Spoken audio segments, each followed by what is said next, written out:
Yay! Woo! Whoop whoop! Hi.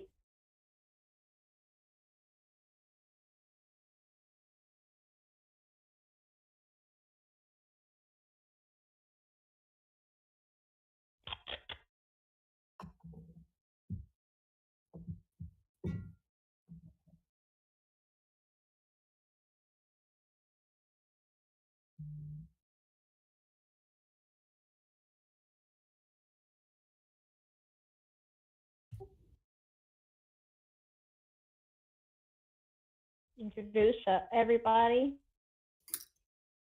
Roll call. Yeah.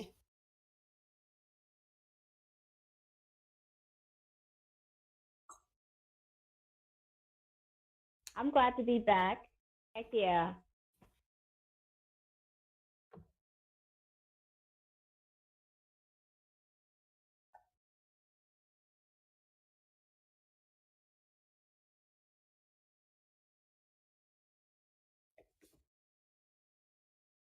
I found a way to invade you again.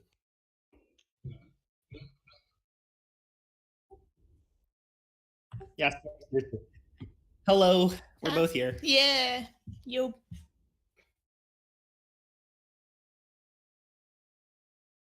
Hello.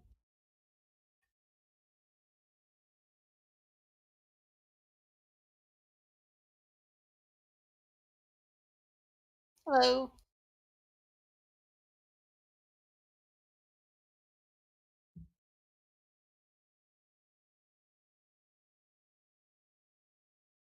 Hello. Heck yeah.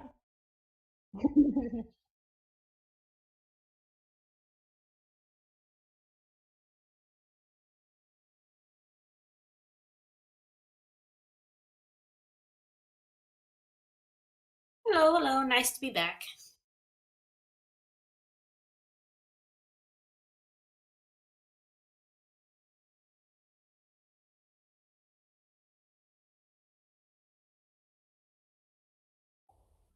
Yeah. Holidays. Hello, everyone. Hello. Hello.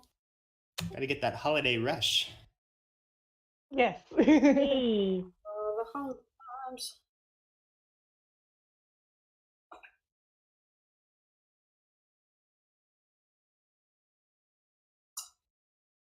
Oh. Oh my God. Oh. Pasta, you should have just. Pasta, you just should have told me to do it. I'm great at that kind of stuff. It would have been epic. R.I.P.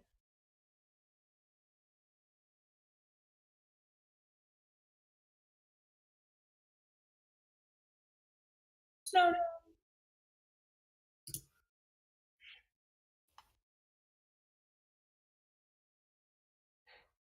Yeah. Yeah. It's The fan favorite. part of the game.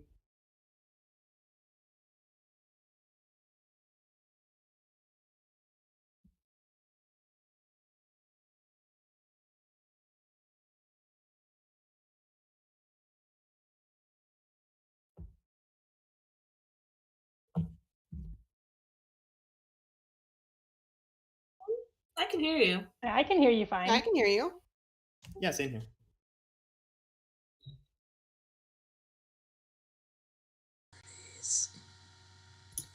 Oh, that's why. It'd be a shame if they couldn't. Blue snowball wasn't plugged in. That was the problem. Dang it. Hang on. There's technical difficulties here. Okay, so. Alright. Now people should actually start to hear me. Yep, can still hear you. Yep. Or, well, the audience should. There you go. Yeah, that was my brother right quick. So yeah, for those that couldn't hear me before, yeah, we're gonna be talking about Snowdin, and which is the most holiday-based based area of the game. So yeah, let's get this started. Okay, so I guess the first question we're gonna ask all our wonderful guests is, what was your initial reaction to entering Snowdin? And And I guess we'll go with Bad Druids first because he's on top of all of us. Jeez, we're crowded. I don't know even if... And we gotta take turns. I figured something out, but I'll keep it brief. It was, why is there snow under here? Then this doesn't make any sense. I'm turning back. That's basically my reaction. Except you can't turn back. Yeah. And then Scans made me want to kick the door in twice as much to turn back. I wanted to leave. Yeah, I mean, it is kind of a shift in tone after having like a first like big boss fight and stuff with Toriel, and then just like cold like eerie silence and stuff as we're still like contemplating what just happened. And then there's a skeleton in a hoodie that just menacingly approaches you, and you don't know what to think. Yeah, like right after Toriel just said that people are going to be after you. There's someone after you. Yeah. Mm-hmm. It is. So yeah. Elsa, what did you think when you first entered Snowdin? Not gonna lie, I've never. I think I've said this before. I've never done a full playthrough of Undertale, but I'm trying to figure out like the best equivalent. I remember my biggest grabbing of like information about Undertale was through the wiki, and I think Sans's profile was like Sans's wiki page was actually the third page that I read. So by then I already had like a very, I don't even know. I think above all else, I was still at the point where I had very, very low expectations because from what I had overheard from my Undertale fan friends was that Sans was related to the skeleton that was obsessed with spaghetti. So I was like, oh God, here we go. This is going to just get more cringe, right? And of course, I was very wrong. So that's nice to be proven wrong. But I guess that was my first impression. Although, same thing as Bad Dreams. I'm like, is there snow down here? Yeah. So yeah. Yeah. The game never really answers that. Like, every other area makes sense, actually, inside of a mountain and stuff. It's like... I mean, as much as that was kind of my reaction too. Was okay, ruins make sense. So does lava and mushroom waterfalls. But why the trees and snow? And the obvious explanation is it's magic. Don't worry about it. Oh yeah. But recently, I was also looking through the art book, and there was a bunch of stuff they were going to have in the snowy area of like ice caves. And I'm like, okay, ice caves make sense, but I think the reason why it went more with like snowy trees is just the vibe is a bit friendlier than ice cave. And there's supposed to be a bunch of characters here that are friendly and that you like, I like the people here kind of thing. So I think having it is the friendlier kind of snow than an ice cave makes like thematic sense. Right, especially with like the Christmas theme of the town and everything. Yeah. Yeah. And like it makes a lot of sense for Bunny. I also think it really helps the whole idea. It really helps it helps cement the idea that the monsters in this game are just as human in it, I guess, as us humans here on the surface, and seeing something that looks kind of familiar, like, a snowy small town with children and, people just chilling. It's like familiar imagery to us. So it's like, oh, so these are just normal people. So I think that also helps. Whereas if it's ice caves, you might think, oh, well, obviously most of us don't live in ice caves, so this is a different lifestyle than us, when at the end of the day, really the monsters aren't so different from us. So that might have also been a reason why. It establishes more of like a community as opposed to like the ruins, which is fairly kind of, alien and empty. Oh yeah. There's like nobody in there. Yeah. I mean, there's people, but like real, but yeah, it's just empty for the most part. Yeah. Anyways, Gonerboy and Star, what was your reaction to first entering Snowdin? Okay, well, we played it together because we're, siblings and everything. But Star was super freaked out. Yeah. I remember we were walking through the very first part where you're going through the trees and the trees are like in the foreground. And then you see Sans for like a split second and then you turn back and he's gone. I was so scared. That part's such great pacing. Exactly. I was like, he's gonna come, he's gonna kill us.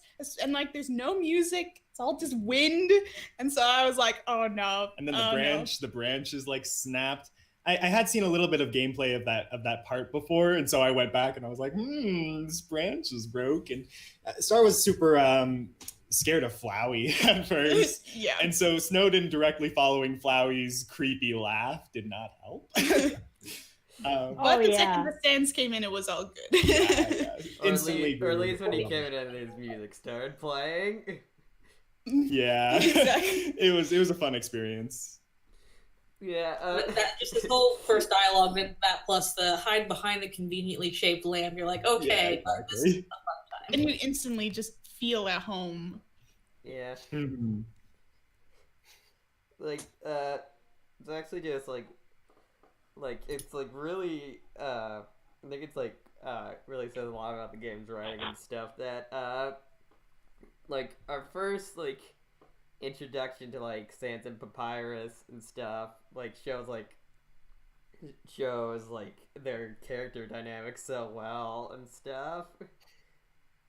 Just their initial meet, the first time we see them like meet and stuff, and while we're cowering behind a lamp and all that. Very convenient. It's true. Yeah, the whoopee cushion as well. Like it catches you off guard, but then you feel like instantly like relieved and happy all kind of at once. Yeah. And it just really puts you at ease for the rest of Snowdin and kind of gives this happier vibe. Yeah, despite the kind of bleakness of the atmosphere. Exactly. It also then like first like meeting with Sans actually says it is actually like pretty like indicative of his character. He's like he can be all like threatening and stuff like that whole like him walking up behind you and everything. But then he could just have a freaking whoopee cushion in his hand. Exactly. Like, that just tells you everything you need to know. The first thing he says is, creeping up on you. Second thing is whoopee cushion. Third thing is my brother is looking for humans. And so, like, that tells you Sans is creepy, but he's a funny guy and he cares about his brother. And that's Sans' character in a nutshell. Yep. Yeah. Just don't hurt. It's a good way to introduce him. Be good. But yeah, anyways, InsanelyADD, what was your initial reaction to entering Snowdin? I didn't play the game until like a few years after I had gotten into the fandom, actually. So when I was like watching a Let's Play, I guess was my first introduction to it. I was just like, oh, that's kind of neat, because I like live in Minnesota, so I'm used to like Midwestern snow rap everywhere. So yeah. I was just like, oh, that's kind of interesting. And I was like, oh, I was actually kind of unsettled, honestly, by Sans at first, because I like went into the Let's Play mostly not knowing all too much about it, And I was like, what the heck is going on here? It's like, I didn't know this was a horror game. But then it was just, it's a joke boy. It's a little marshmallow of a man. He thinks he's funny. I'm going to yeet this man in the woods. And then you saw Papyrus and instantly fell in love. Yes, basically. Papyrus. Yes. So, I definitely liked Papyrus. Yeah. I definitely liked Papyrus right away. Oh yeah. Yeah. He's very lovable. I admit I hated Papyrus at first. I know that sounds like horrible heresy, but I like him now. I'm sorry, but we have to be mortal enemies now? It's just how it is. It's understandable. His bravado can be kind of a hard stepping stone to get past in order to like him sometimes. I can understand that. Yeah.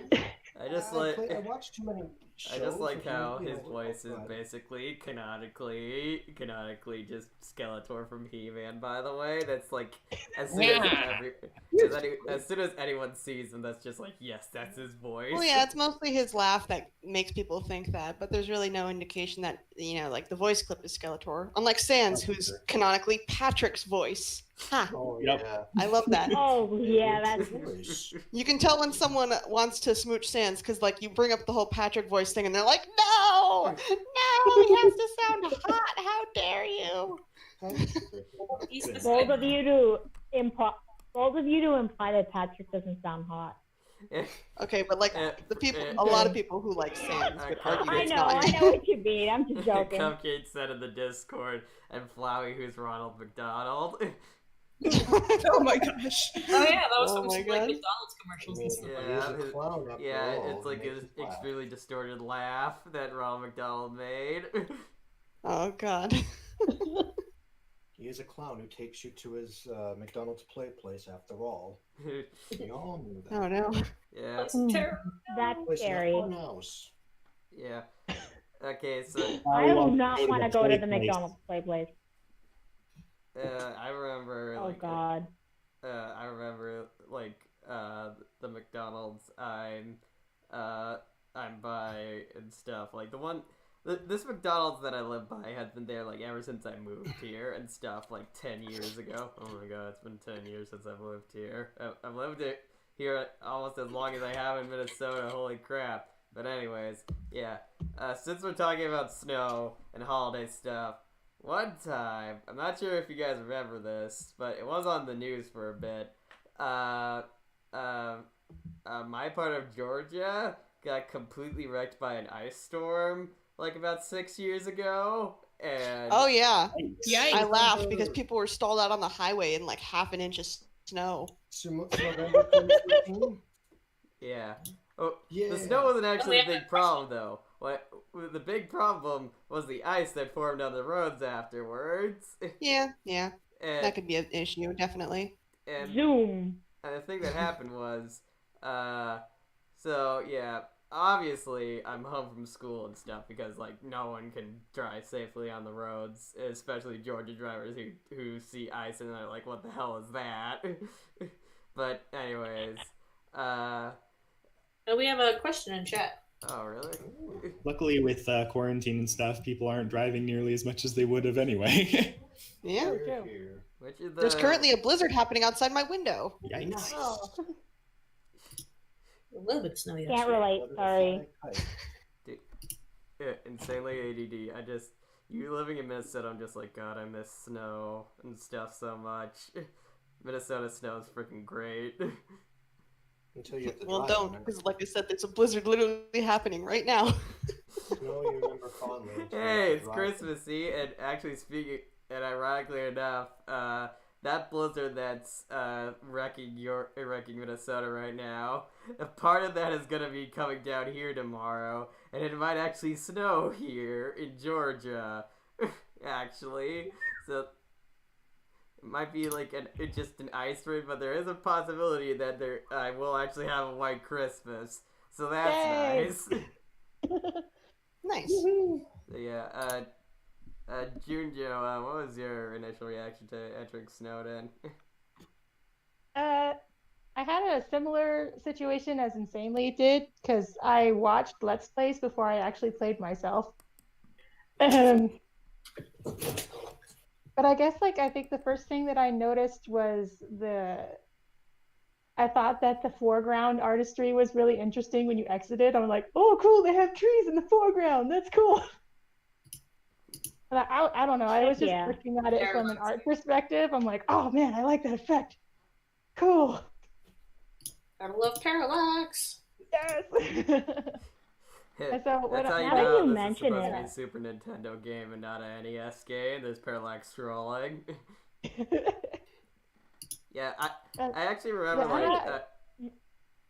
actually Oh, remember sorry. the game Shovel Knight that was supposedly supposed to be like a perfect like NES type game and stuff. Like some people actually gave it a little bit of flack because it had parallax scrolling when the NES didn't have that. Yeah, who cares? Yeah, it's still a fantastic game. Yeah. Now that And you, now that you, mhm. sorry, I always had an affinity for ice/snow related levels in video games, so I was just kind of excited when I saw there was snow on the ground. I was like, "Yay, snow! I love snow!" As opposed to confusion. Yeah, I was My just favorite excited. I was snow- like, "Yay! No!" My favorite snow level from any video game has to be that Mario 64 level where you can rescue the baby penguin and then throw him off a cliff yeah. at the end. Oh no. You monster. I'm supposed to be evil, not you. But, yeah. I guess course, that's the music's gist of it always for me. Yeah. I mean, you live in Canada. Like, Now that you everybody mention should it, be I don't used to think- seeing snow all the time. Yes. Well, we got a little bit of it recently, but city doesn't get it as much as the mountains. Yeah. Yeah. By the way, Mountains have dibs on all the I know snow. Insanely ADD is playing into the stereotype with the whole blizzard outside their house right now, but Minnesota isn't just a snowy wasteland. It's actually really nice, like especially in the summer. It's not always. I will take a picture of this blizzard to prove to you that it's actually happening, because it is. I'm not kidding. Yeah, I know it is. But my dad's literally a meteorologist, and he was. Neat. Yeah. Yeah. Yeah, we're in the mountains. We just got like a nice little baby layer of powder snow. Yeah. I live next to the Rocky Mountains too. Yeah, same here. Yeah. So, Nice. but it's like we get snow around here all the time. Like, Seriously. so I'm used to snow as well. You know, I'm glad I I am moved not. to Georgia when I did, though, because my parents were like, well, as soon as you get, like, just, like, 12 to 13 and stuff, you're gonna help, Dad start shoveling the snow off the driveway. And I'm just like, Nice. oh my god, I moved when I did. It's good No exercise. choice. It's good exercise for all of us quarantine who can't go to the gym. I mean, I prefer to shovel the snow instead of snow blowing, because, you know, it's a good way to stay Oh, Look fit. at those man. snowflakes. Snow, I miss you. Except, sort of not really, but yeah. Anyways, we got some. We do got a question from Tevin Daniels in the YouTube chat. Which of the winter alarm clock dialogues was your favorite to read? Ooh. Ooh. Hmm. I liked a lot of those. They Yeah, all make me sad. Favorite. I really liked. I only read a couple of them, but Same. I think my favorite one is the Toriel one, that where she talks about how she once like passed out, and it's like heavily implied that Flowey Took care of her. yeah, Yeah. and also My the favorite, whole you mean, made me the most also the whole depressed, thing of and I like like the that one super too. filled up cup of water thing that Yeah. Right. it's got a lot of cute fan art of that about Asriel just having Yeah. a super full cup of water. It's very I mean, good content. the whole hockey game was great. Yeah. True. Learning more about Undertale version of Rudy was great. Mm-hmm. Flowey saying, "No, I don't really want a bike with a basket on it," and you know, The cute stuff. red bike with a golden basket. And I was like, "Oh, It's useless, I tell you. Maybe a plan of It's life. such a little kid thing to say too. Like I talked about it the last time, and it's such a little cute thing thing to say. Just like I don't want a bike or anything. Could be a red one. Doing the right flower. Flowey in Undertale, psychopath. Flowey after Undertale, soon did a child. Just a baby. It's true. Yeah, I He's do just like an that. angry little baby. It basically does confirm that. It basically does confirm all our suspicions that Flowey does come to the surface after a while of being in the underground. True. Yeah. like this whole thing is boredom. You have to figure eventually he's gonna get bored and want to see what everybody's up to, at least for a little bit." Yeah. True. Yeah, it would be. Yeah, it would be interesting. I think this happened in Time Clone Mike's AU, but his thing, it wasn't like Flowey did like Frisk didn't like come to like pick up Flowey or anything like that. What happened was just Flowey just got bored and like and some weird occurrences started happening around town and no one knew what it was, but then Frisk found out. It's just like, oh, it's Flowey messing with people. Oh. Very on brand. Yeah. Now that's a good Can I just suggest something really quick? Yeah. The Grinch parody, but with Flowey as the Grinch. Oh, no. Aww. Oh, man, Monsters that's and cute. Snowdin liked Christmas a lot, but Flowey up on Mount Ebott did not. So 10 sizes that day. He absorbed lots of souls. I was listening the other day. I was listening. I was making my bed and stuff because I just like washed like all my sheets and I put on some Christmas music to play, and me and my brother just started singing along to the Grinch music as soon as it started playing. Beautiful. Heck yeah.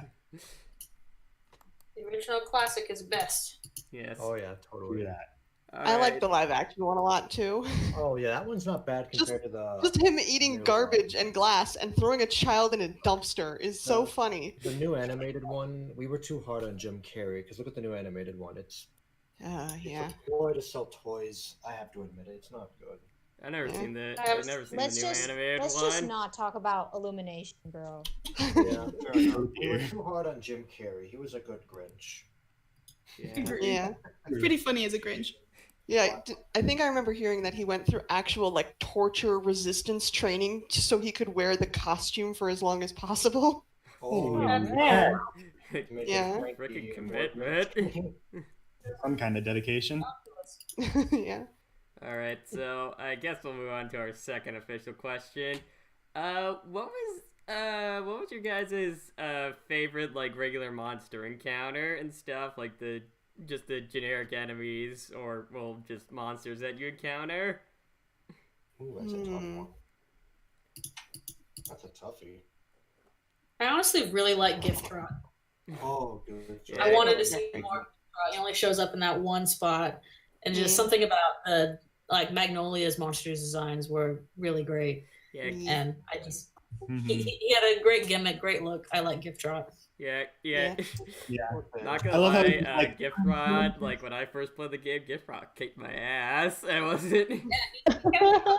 Oh, I messed with him by accident. I thought he wanted more decorations at first, so I went all the way and I was like, oops. And I was like, Yeah, oh, the googly take him off, eyes. take him off, take him off. Oh no. I'm sorry. I didn't read Yeah. the book. I think my favorite enemy in there is Snowdrake. Yeah. Yeah, Snowdrake's great. Yeah. Poor kid. Snowy. I like how they really fleshed out the family in the later parts of the game. Yeah. Mother, that's the amalgamate. I feel like Snowdrake's a very underrated character. Yeah, like especially considering how important they are Mm-hmm. when you think about it. I think we have to assume all the kids in the underground are have tragic lives. Yeah. Yeah, all the kids we Okay. find in the underground are screwed up in some sort of way. True. Poor children. It's like you first meet Snowdrake, and he's like, "See, he laughs. Dad was wrong," and you laugh because that's like, "Oh, that's funny." And then you meet his dad, and you're kind of like, "Oh, ooh, this was actually like serious business for him." Exactly. Oh, no. That's not funny. Oh god. That puts so much more meaning than I thought it would. These poor children. Yeah. Snowdrake needs a hug.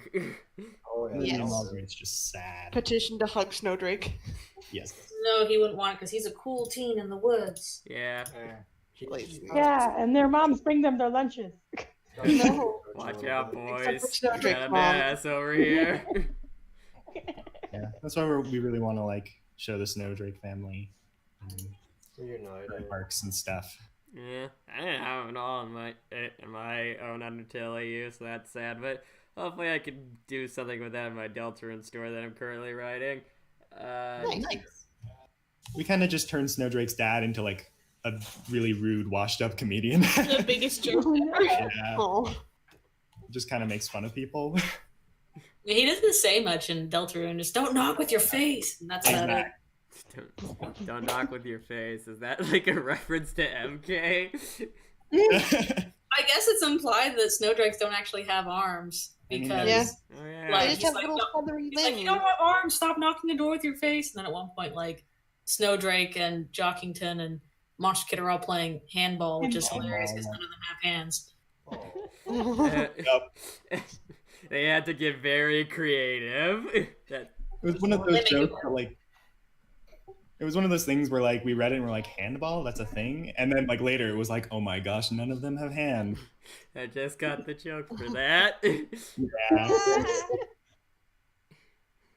I think an ice sort of ball's for me, hard to play with, and no arms. Soccer. I should play soccer. Yeah, I was about to say soccer. Yeah, why Oh, don't no, you wait, play kickball? It always Well, still looks to me like the Snowdrakes had arms, and I keep it in my design, even though I know technically that's wrong. But Yeah. Well, they're just little feathery wings. So, you know? yeah, they can't do much. Yeah, What I'm like wondering- try to play handball with like very small feathery wings. I don't think you would get much like force behind. Yeah. yeah, Probably break a wing from that. Oh, that's not good. Yeah, unless you're like a trumpeter swan or something that has one of those big fat wings that hits like a baseball bat. I don't think you'll be. What I'm wondering is, like, how is Jockington able to be good at, like, every sport despite having no arms or legs?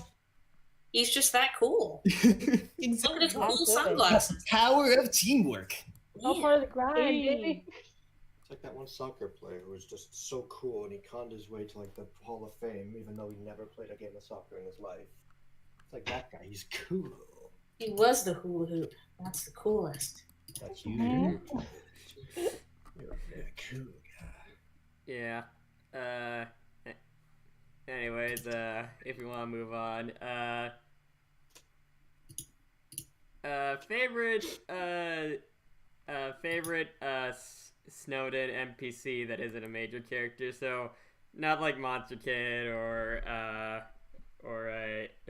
Monster Kid or The skeletons. Not Yeah. the doggos.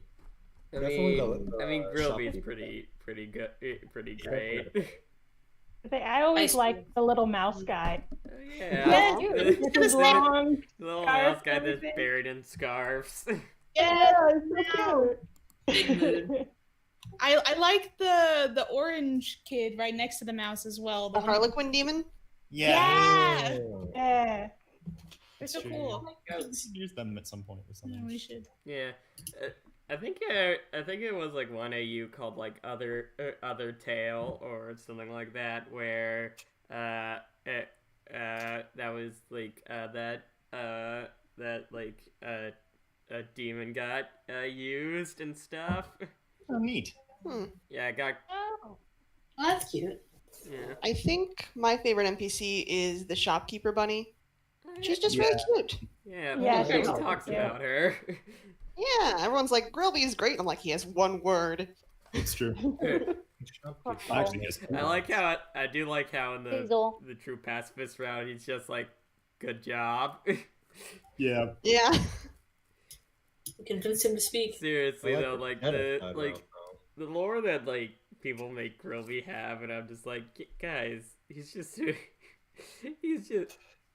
I mean, yeah, he looks cool and stuff, but he's just a barkeep. Yeah, very underrated NPC. The bunny who's walking a bunny, and another bunny is like, "Why?" Yes. Oh yeah. I have a fun fact about her. She hates papyrus. Really? Oh no! Yeah. Like, Well, if now you she's my least talk favorite. to her about some things, she'll talk about how those annoying skeletons are always chasing my little cinnamon. And then if you kill Papyrus and go back to talk to her, she's like, I'm having such a great day today. Oh my It's like, God. Oh no. Wow. I bet That's true. the worst part is I bet she This doesn't even know bunny that he's walking dead. another boot. Oh Yeah. my God, that's perfect.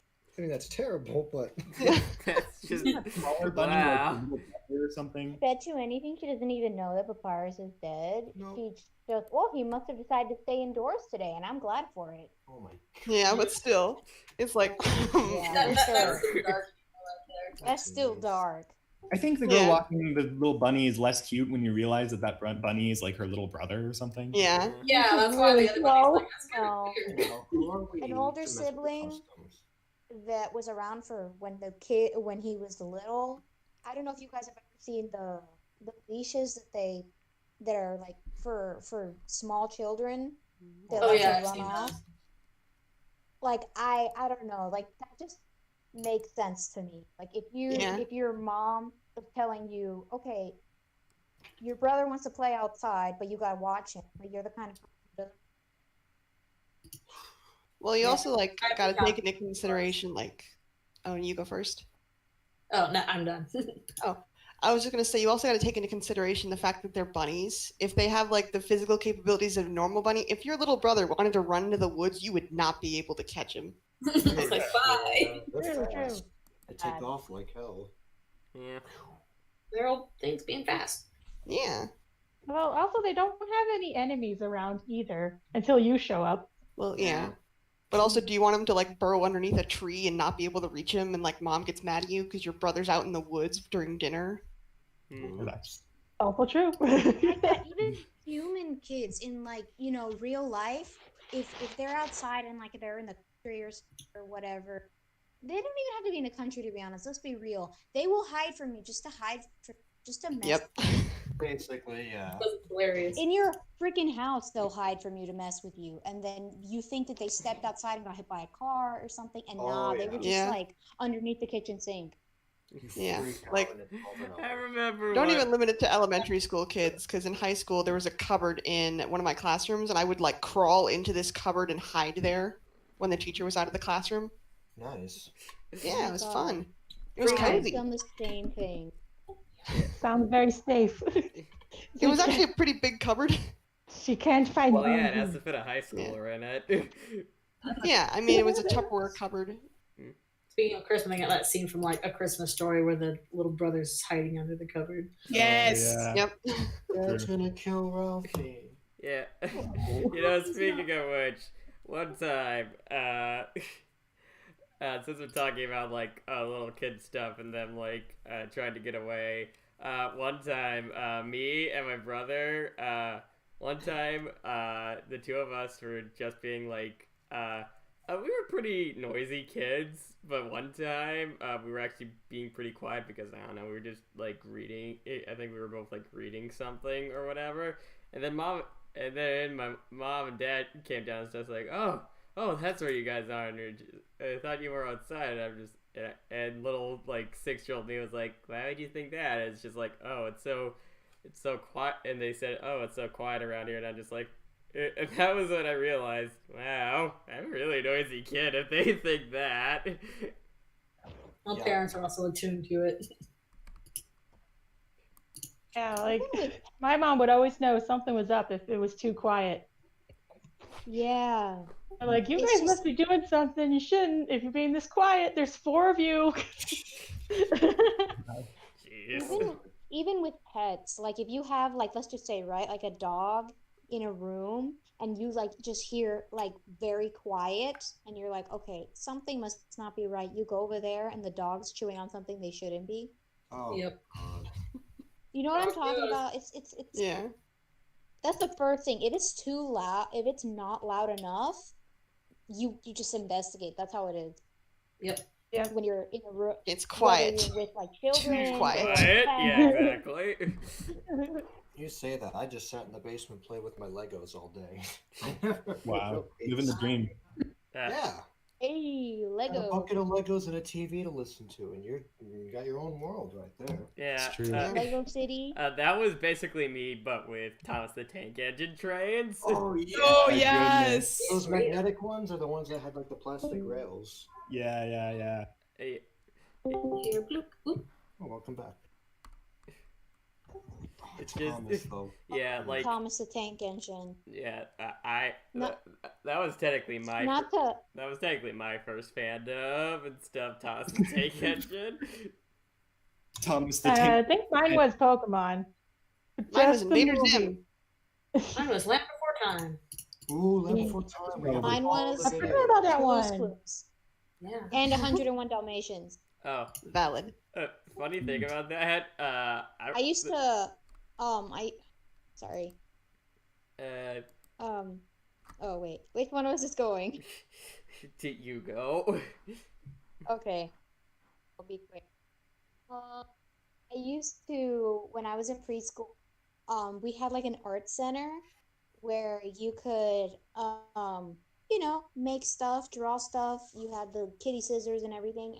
Literally, most of the time, I would go directly to the art center during preschool, draw posters of like, what is it? 15 puppies stolen. Obviously, I couldn't spell that well because I was like, what, 4, 3 or 4, right? And I would just get the tape and I would tape those everywhere. Oh my god, I'm coming back. What about you, Pasta? What? What I was about to say was since Lynxgrifin brought up Land Before Time, I remember specifically the first time I actually saw like the original Land Before Time all the way through. It was like the day. It was like the day before I had to. It was like the day before I moved down to Georgia and stuff, and yeah, it was so weird because I before I saw the original Land Before Time, I saw like a bunch of like the sequels and stuff, and I thought, they have dancers. It's not that good though because they're the Land Before Time sequels. But then I saw the first one, and I'm just like, holy crap, this is really good. Also, Yep. that's Dynasty. Yeah, I yeah. never saw the Of course, sequel because the 10-year-old original love came that. out when I was a kid.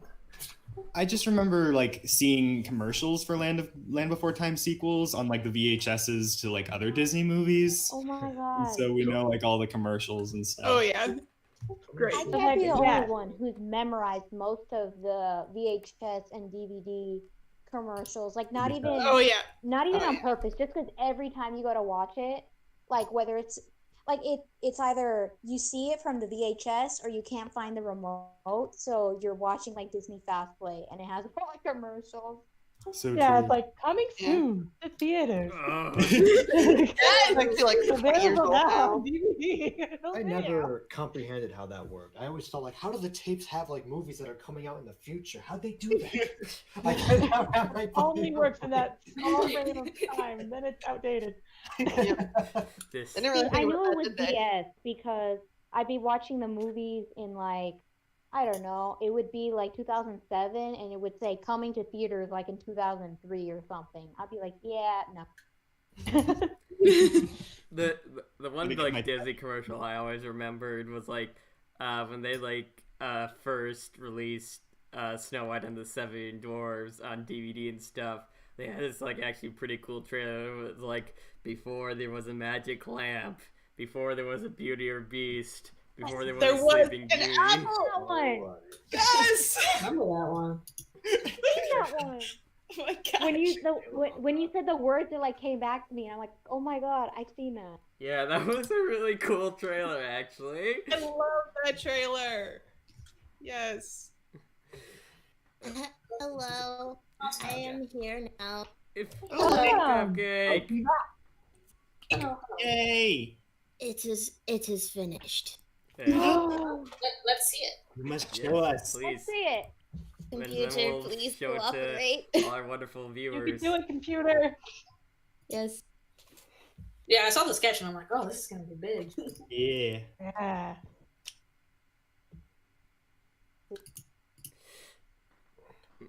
Okay, well, she's pulling that up. I guess we'll move I on don't to our know. next.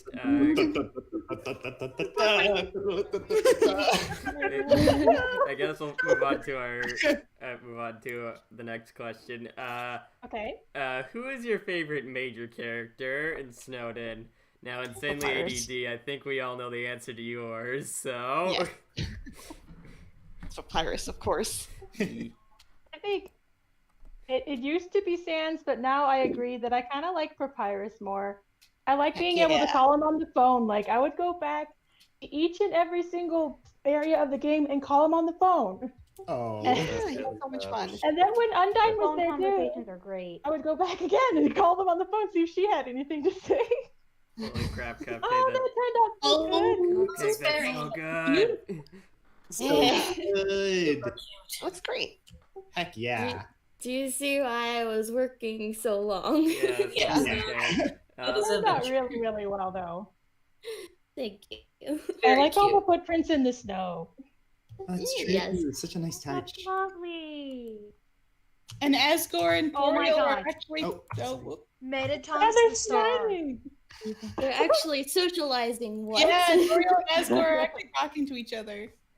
Also, I like you included Mew Mew. That's great. Yeah. Yes. Yes. I didn't love think that. Mew Mew would actually get any sort of mention, but she did. Well, technically, she's in the Skele-bros basement sinkhole thing, you know? That's the So dog I guess shrine. she's technically a Snowden character.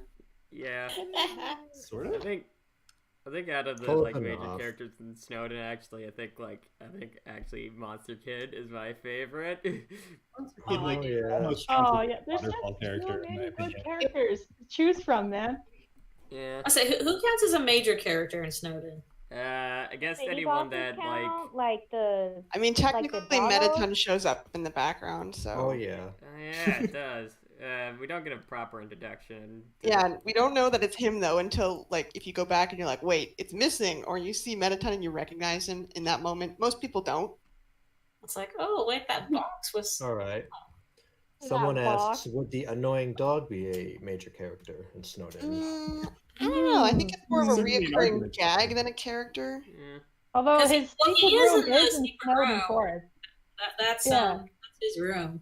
Yeah, I think it might count more as like an Easter egg or like a reoccurring gag than like a character. Yeah, that's I true. think I I've- mean, I think I've said I this mean, before and stuff, but if I was ever to make like a little like a joke animal or whatever for to personify me in game, would be an orange tabby cat.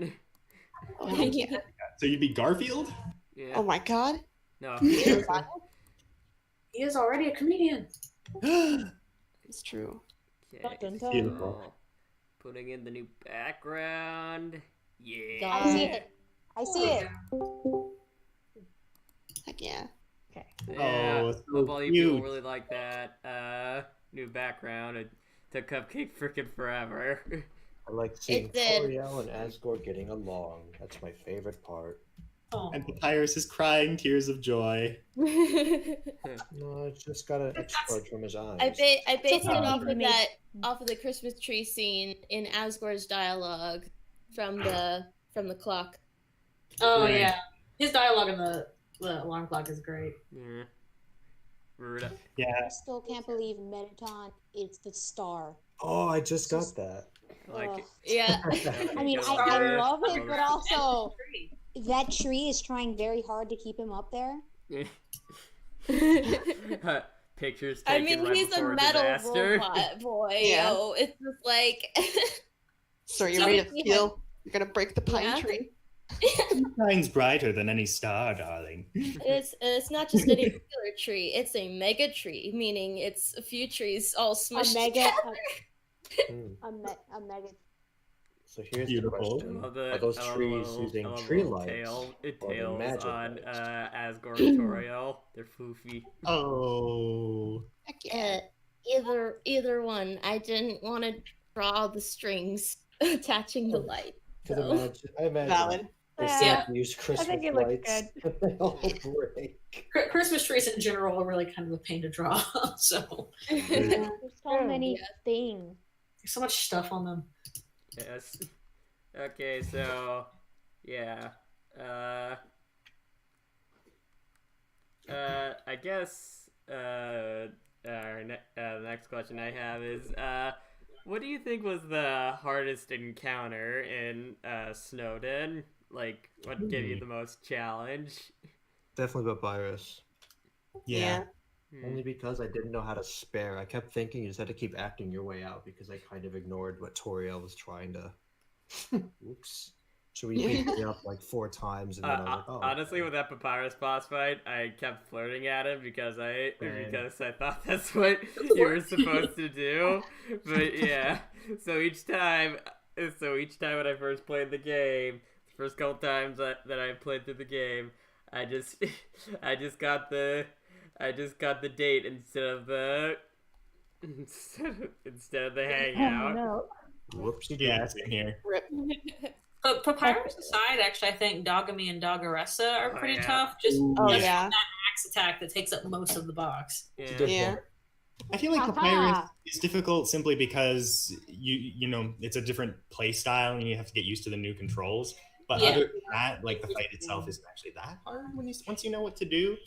But yeah, Plus, Dogami and you can, Dogaressa. like go back and get extra health. So Right. Oh, I think the but hardest one for me was Space Whale. I forgot what it's called. Oh, Oh, it's Glide. I was going to mention him too. yeah, Glide is Oh, yeah. super hard. Glide. Because that was the one enemy I Is didn't Glide see in somebody Snowdin? do a playthrough on when I found him. And so I had to figure it out by myself. It was hard. Ooh. There's really no like trick to it. You just gotta dodge, and he does a ton of damage. So And I'm he's so bad at dodging. Yeah, same. I had to do a ton of tries for Glide. He's I very mean, hard. like all of us love the game. We're not that good at it though. But we have fun Speak for anyway. yourself, just joking. Yeah, speak for yourself. I've only died to Undyne and Washua, my mortal enemy. Yikes. Yeah. Hey, Washu was my favorite side Washu. side monster. Lost you soul. Oh, I love the little interaction that him and Aaron have when you turn on the music. Oh, for Yes. sure. Oh, that's so good. Like, Alter This song is filthy. what's awkward with that is my actual like real name is Aaron, so. Oh dear. That's hilarious. And Toby Fox only said, "Put your name," so I was like, "Yeah, Aaron, it is."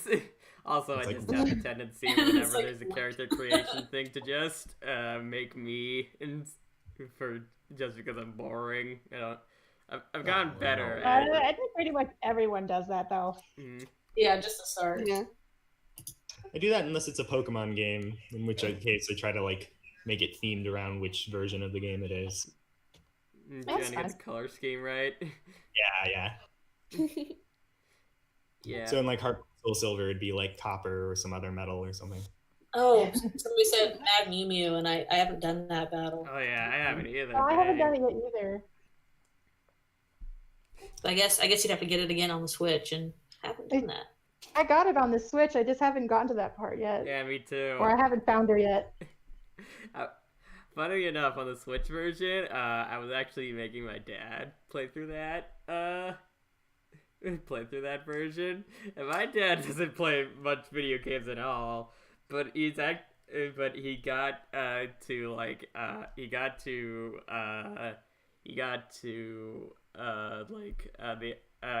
Snowdin and stuff. But then I had to leave to go back to college and took the Switch with me, and over that. So yeah, Aw. he's never gotten past Snowdin because of that. So. So Cliffhanger. has many riders, so it's okay. mm. Oh, yeah, that's right. Yeah.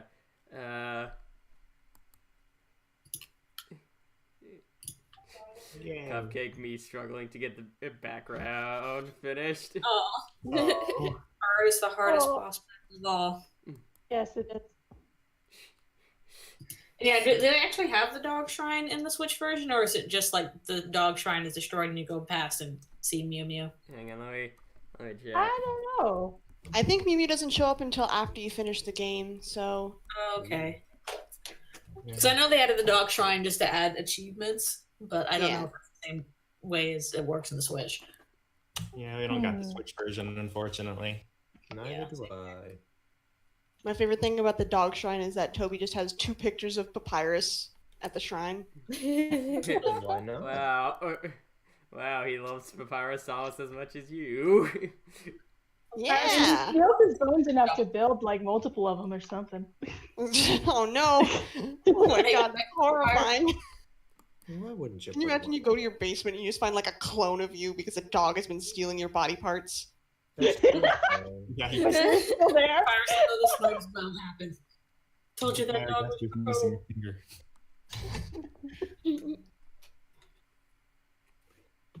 Papyrus does have a lot of bones lying around. He should watch where he puts those. He does.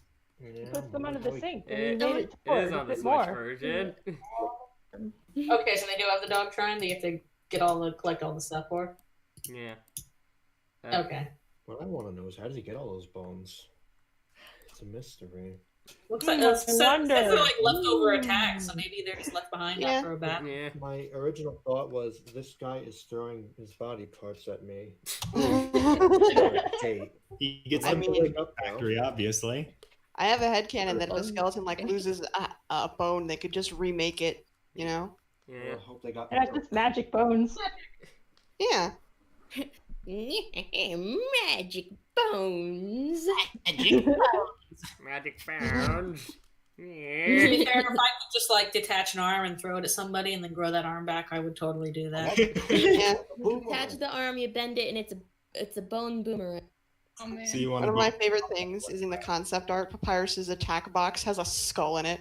And then there's a note on it that says, probably don't include the skull. Because that's gonna raise way more questions than you're gonna get. Yeah, yeah. from Hamlet. It's fine. It's true. To be You or can not read a to proper be, public, that you is can the have one question. Oh my time. gosh, I'm holding someone's head. I'm holding my head. Ah! Iris. As soon as Yeah. I am dead, I can pluck off my head.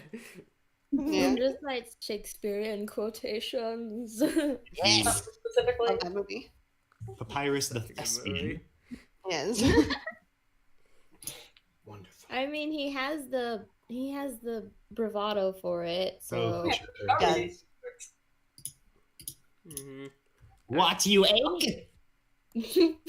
stabs him. Oh, okay. Next question I have is, what puzzle did you find trickiest to solve when you first played? The puzzle I found trickiest to solve when I first played was the one where you have to walk in a specific pattern and stuff to make all the circles O's and everything. The spell shaped like his face, yeah. Yeah. Yeah, same. Yeah, that one The was ice hard. puzzle. The ice puzzle. If anyone says maze, then I don't know what to tell The you. junior jumble. Yeah, is the yes. most difficult. That was so hard. Word search. Actually, honestly, probably the hardest one because I never finished it is the snow golf, where you can get all the different flags. Oh yeah. Yeah. Yeah, that took forever. That one's like voluntary though. Yeah, that's Then you not. have to try again to get all the different flag colors if you're a completionist. Yeah. What did you guys? If you guys did it, what color flag did you get? I Oh, always I got don't remember. Yeah, I got in light I blue. think in the playthrough that I did for the 5th anniversary, I got the yellow one. I'm not I always sure. got purple. I got. I think I got cyan the first time. I got purple the Yeah. first time. Yeah, purple. Yeah. Yeah, I don't remember what I got the first time. I kept on doing it over and over again to see all the different flag colors, so I don't remember which Fair one was first. I don't remember either. I wanted to see if you get more money. I was like, ooh, this is paying money. Maybe I'll do it. Yeah. I can bet. Snowball tax. Free money from a hole. I wanted to buy that freaking snow from Sans, the fried snow. I was like, I'll get the money. Hold on, let me get some scratch. I'll be right back. Gotta shake Just go down play the some golf rock, game dude. for like 2 hours. I'll be with you. There's actually dialogue if you hack into the game and give yourself enough money to buy the fried snow. Yeah. Yeah. San says it has sentimental value now. I can't give it away. Thank you. He's like, Sans! I did see a YouTube video the other day where someone made fried water. Like they Oh, managed yeah. to get weird solution around the water to make it like a water bubble, and then they put breadcrumbs around it and fried it. It's So that's one step closer to fried snow. That's just eating boiling water. Imagine fried Germany, snow. and they have this would be like this fried dough treat called a schneeball, and it's like fried dough covered in like sugar and stuff. So I guess that is technically fried snow. there's Yeah, it's I really imagine good. fried snow would be like flavorless fried ice cream. Nice. True. Yeah. Yeah, and ice cream guys also in here. Yeah, Oh, do you want to know something about an ice cream guy? Oh, sure. Ooh. His design is a pun because he's an ice cream seller who's a blue bunny. Mhm. Oh, Yeah. No. Got So that. good. Oh yeah. like how did I not realize that? Flip. too many puns. Bet his name is Ben Jerry. Oh, that'd be really cute though. Ben Hagen. Hey, what's an ice cream guy? An ice cream guy's name? Ben Jerry. Oh my goodness. Oh my gosh. That would be funny. Ben Jerry Hagen-Dazs. No. Ben Jerry Haagen-Dazs. Robins, maybe. Yeah. Ben Jerry Middle Dry. name Jerry, last name Haagen-Dazs. God. I'd be like, you have such a beautiful name. No. Your mother has blessed you. You have such a beautiful name. Okay, Please, come so have ice cream. yeah.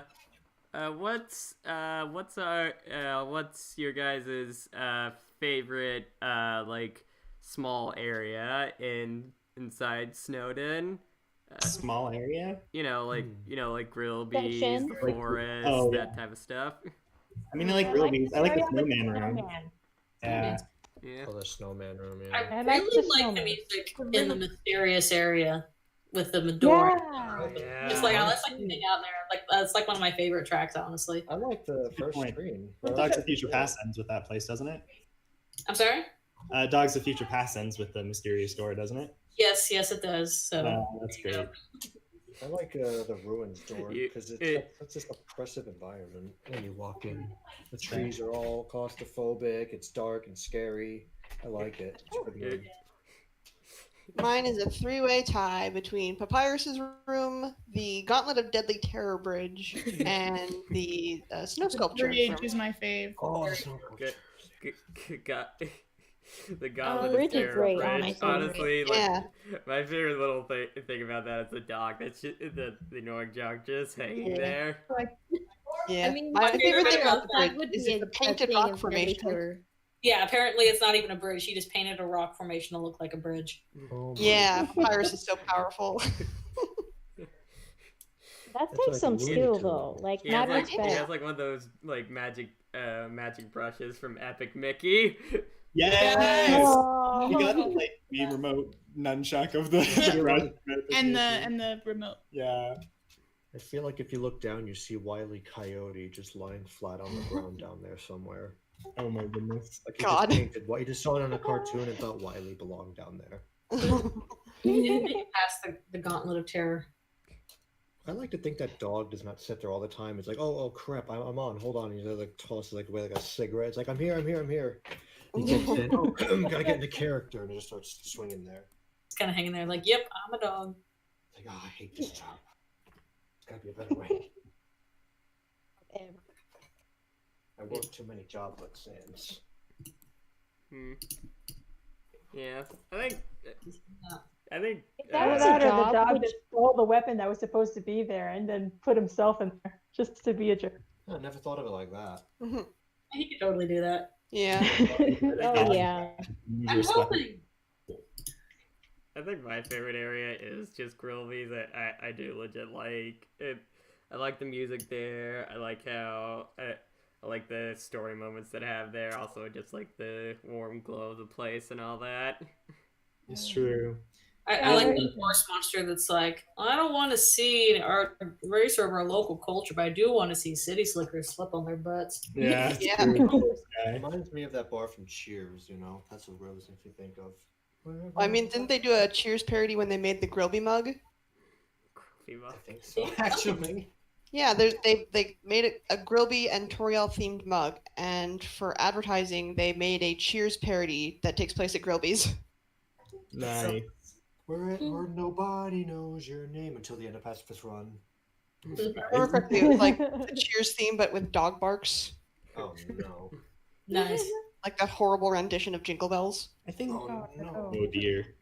I think Grillby's is really nice because it's run by a fire monster. It's like the warmth, the flame, kind of in the heart Like the of Snowdin. fireplace, yeah. Yeah, it's like Cozy. the place where you come in from the cold and have a burger or something like that. Yeah. Dog's Yeah. playing poker with himself. Yeah.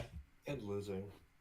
Losing. Still think a flame monster being in charge of alcohol isn't a bad idea, but I don't know, man. I guess maybe Alcohol he's had increase. enough practice. I'd have to ask Grillby if he uses hairspray to keep his perms so nicely kept. Honestly, it kind of makes sense for your fire monster. Yeah. One of the things about Grillby's that is kind of a small thing. I'm not sure if any of you guys have ever heard of this, but there was this like big AU project called that was like a choose your own adventure like web series called like Azrael's Awakening, and one of the things about that is like it is like you actually get to have a fight with Grillby in that. Oh no. That'd be fun. Yeah. Nice. Good boy.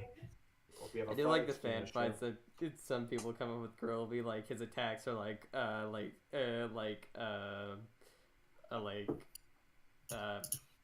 glasses of like wine and stuff that are like coming at you and all that. Nice.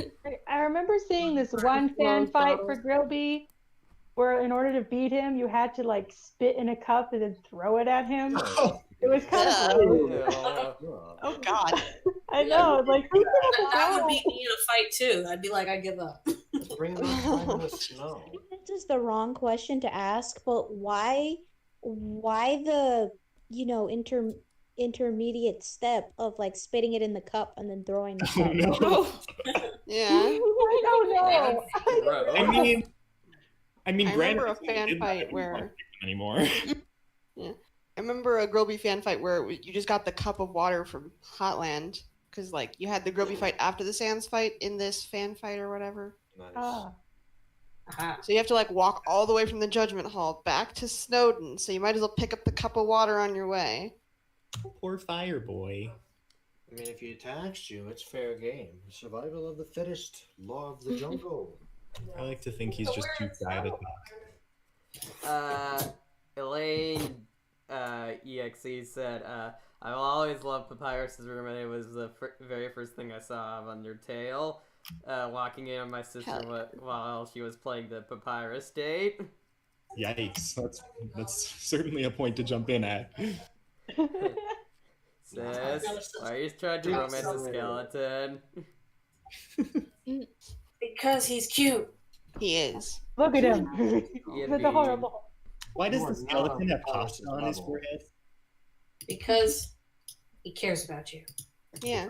I have pasta on your forehead. Or on your Did head. anyone else think that was like his brain when they first played it? Oh dear. Yeah, a little bit. Yes, Because I like, did. it's pasta and Skeletons don't have brains. which is probably why he's immediately like, it's pasta, and you're like, oh, thank God. Yeah. And after you taste it, you realize it would have been better if it was his brains. Ooh. Aw. This isn't that scene from Indiana Jones. Ooh, no, it's not. Coming for him. Dr. Mecca in the chat. Not sure this was asked, but what did you guys think of Super Eye Patch Wolf's video on your fandom? Oh yeah, we were talking That's about pretty that. good. Yeah, I really liked it. I liked how it wasn't like a lot of like deconstructions of the Undertale fandom where they most of the time they don't really spend much like talking about the actual creations. They just talk about the bad stuff that happened Yeah, I in the mean, Undertale yeah. fandom. That's a lot of the videos that try to analyze it before, and pardon me, but they just want to, and again, language, take the piss out of the fandom. This Yeah. one seemed more objective. Yeah, And it that's was what. stuff that we kind of already Yeah. knew, but for someone outside the fandom, it's like, oh, it's obvious, but they don't know that. I'm like, Yeah. This would be new, interesting information if you're not in the fandom, and it's nice to appreciate like more videos doing like thoughtful analysis than just a little cringe, but actually like, yeah, it's weird, but this is why it's that way, and it makes sense. It's honestly kind of sweet. I like it. Yeah, I think you did a really good job with the video.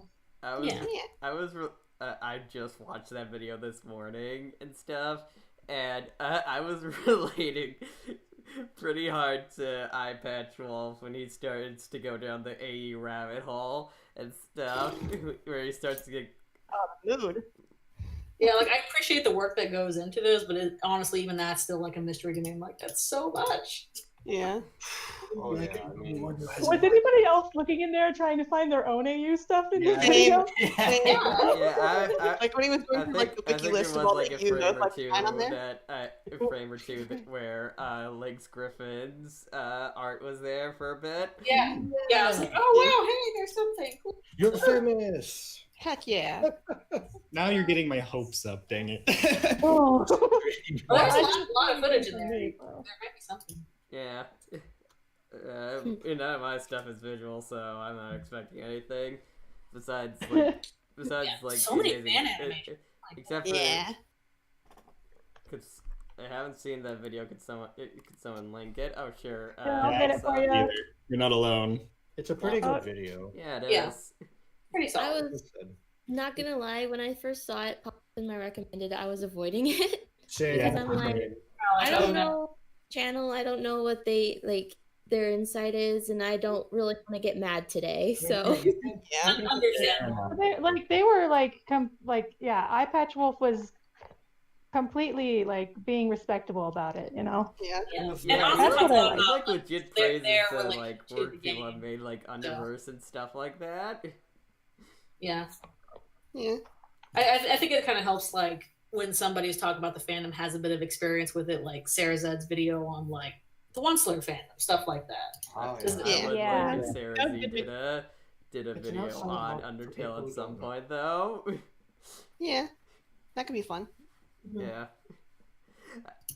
Yeah, it was good. I appreciated it. Pleasant surprise, very pleasant surprise. I hope it helps some people, who are not familiar. Maybe they can understand it and avoid, unpleasant situations or arguments and stuff like that. I hope so. Mm-hmm. Yeah. Okay. I just think, I mean, I haven't seen it obviously, but I'm like, Loki that sounds cool. Impulse Loki in the chat says Paps and Cuties cool, and Elaine he's EXE both. is just like, why not both? Yeah, I think he's cool. both, and I'm just like, you can be two nice things. But guys, listen, Papyrus is out of your league, so just Not out of my league, because I'm gonna keep on. You make spaghetti. Well, he's gonna try to find you. He said he's Hold gonna on, I try have to to show find you you guys one of my somebody favorite who gifts. is second. It's really tiny, compared but look to at him, it. so. Aww. Sparkly. I know. Oh, it's a little tiny sparkly. Yeah, it's from one of the Kickstarter videos. I think it was like the tier list explained. Yeah, it's like so cute. That is very cute.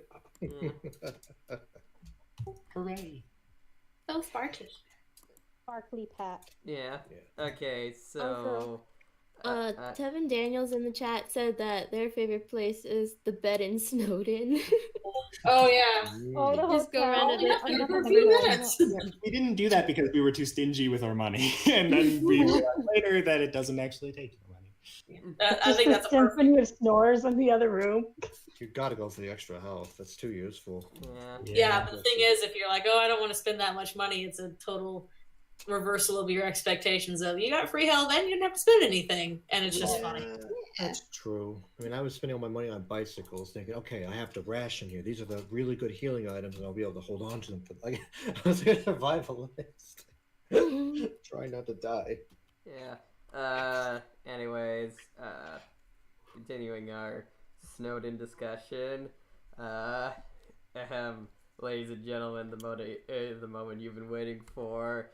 Let's talk about Sans and Papyrus. Alright, so, Skele-bros. okay, so, yeah, okay, I guess, like, the first question I should ask is, what are our general opinions on the Skele brothers? like them. I think they're really great, and they're good comedic foils to each other, and they're There's well a written. lot- Yeah. There's a lot past their initial exterior. You learn a lot about them, and then you realize one of them is not just a comic relief goof, a dime a dozen, and the other one is not as he seems, not just a apathetic joker who has. Yeah, no- exactly. They're more complex than they seem at first glance. You have to learn that though. It's like an acquired thing. It's not like. Yeah. I mean, Undertale is basically the game. It's like it's deeper than you think. For Yeah. sure. It's like that. I like that puddle in. stepping. Yeah. Sorry, I like that in the game. Like you don't only just see them in Snowdin. They're like kind of part of the journey, like the whole way through. Like Papyrus through the phone, and Sans just showing up wherever he wants to. Yeah. It's like they're in the back of your head the whole game because of that, you They're know. iconic to the whole game. Yeah. Mhm. Sans and his hot dogs and Oh, that helped. I The bought Wee a Man. whole bunch of hot dogs when I first played the game, and it was freaky when I ate the hot dog and there was a little literal barking noise, and they're just like, did I actually bite into an Water actual dog? sausages. You've eaten a dog now. Rest in pieces. Yikes. Sans Everyone has a first stalking you time. throughout the game.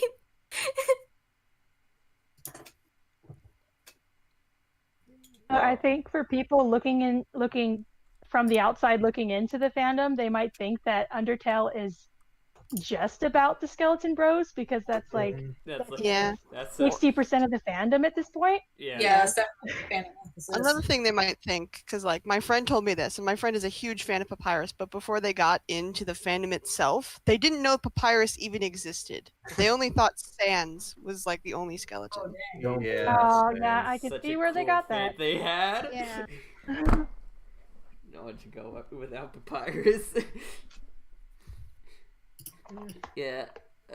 Yeah, I do really like the Skele-bros and stuff. I do think they are a bit overplayed and stuff. For sure. In I wouldn't blame them for it though. It's yeah, not- Yeah. they are really good Yeah. characters, but it's just like there's just just at memeable. some point you're just like, can we get more than just Sans, Papyrus, and Gaster? Yeah, it's not like they're not great, but it's like there's so many other great possibilities there too. I want to that- think it could have been I feel like it anybody. would work best in like an ensemble cast sort of thing. Would you? Yeah. Other people to bounce off of and other things going Yeah. on. Yeah. And it's great when that ensemble cast isn't just like 17 different Sanses. Exactly, exactly. I'm part of the Truly. Speaking of not that, other. I mentioned this before, but I have actually watched season 1 of Underverse since the break and all that, and I did really like it and stuff. It is. I mean, it's really well done. It is. Yeah. Like you I have still to haven't admit. watched any of the X-Tail stuff or That. That's where it gets good, man. You gotta watch that. I know. I mean, love that part. I love the X-tail stuff. Yeah, the X-Tail like designs and stuff. I'm a big Kingdom Hearts fan. I'm just like, yep, those look like Kingdom Hearts designs. Yeah. Like mad props to Jail or Jackie for like animating those complex designs. Just like, oh, Yeah. I feel like almost that those like AU Sans things, it's almost like a different genre than Yeah. Undertale. Yeah. Yeah. It's kind of become its own thing. Yeah, Yeah. You're right. the- I Yeah, actually one of don't. those really big fandoms that has a bunch of like sub genres. Right. You know what I mean? Where there's like a bunch of different like classification. Like, cause you have like, you know, Sans multiverse, and then you have literally all of the X reader, and then you have Oh, you yeah. know, Yeah. what is it? Time travel or not time travel? I'm stupid. Then you have all the post-pacifist fanfics. Then you the have, you know, there's a fanfics. lot. Oh, Oh, all the Gaster fanfics. Indeed. yeah. There's just so much. Lots and lots. Honestly, like my preference has always been to post pacifist stuff because there are a lot of interesting questions that are left unanswered, and I do like to see different people's like answers to them and stuff. Right. Yeah, it's I'm kind of just like a an sucker urban for the fantasy. Yeah. I just like seeing Ezreal get Genocide saved. route. Yeah. That genre. Yeah. Yeah, it is nice that there are so many different like routes you can go depending on what your interest is. Yeah. Yeah. It's true. Like some could like never go play like genocide. talking about the political stuff. Others go more like building on what human and monster society would actually be like together.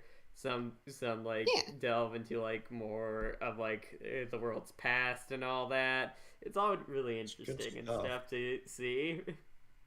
It's A lot of true. creativity. Lots of different directions. Mhm. Yeah.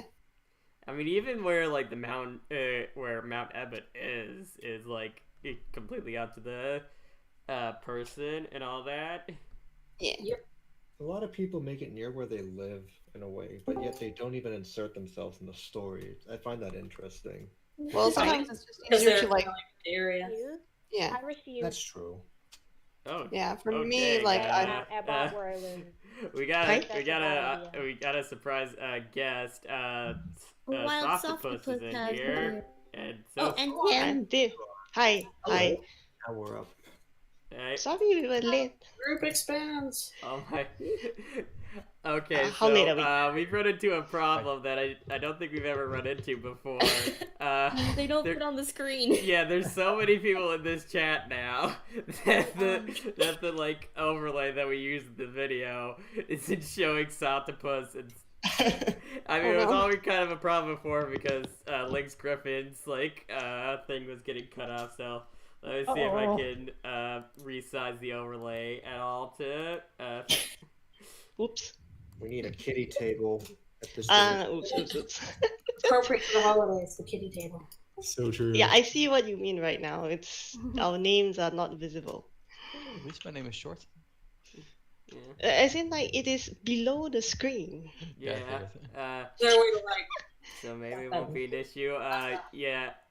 Apparently Elsa actually has to go. Well, Tim will still not be on the screen, so Yeah, I think it's it is fine. still a little bit of an issue. Okay. So yeah, hang on. Flip. Everyone will I've just never be had to calling do this before, so I'm sorry. Sorry. If it, It's okay. And wow, that didn't fix anything. Okay. Never mind. We just continue. Just continue. Yeah. The important thing is we get to chat. No. All right. Yeah. The important thing is that you're here. So yeah, hi Sophtopus and Tim. Hi. Hello. Welcome to our holiday special. We've been talking Snowdin for the past like hour or so.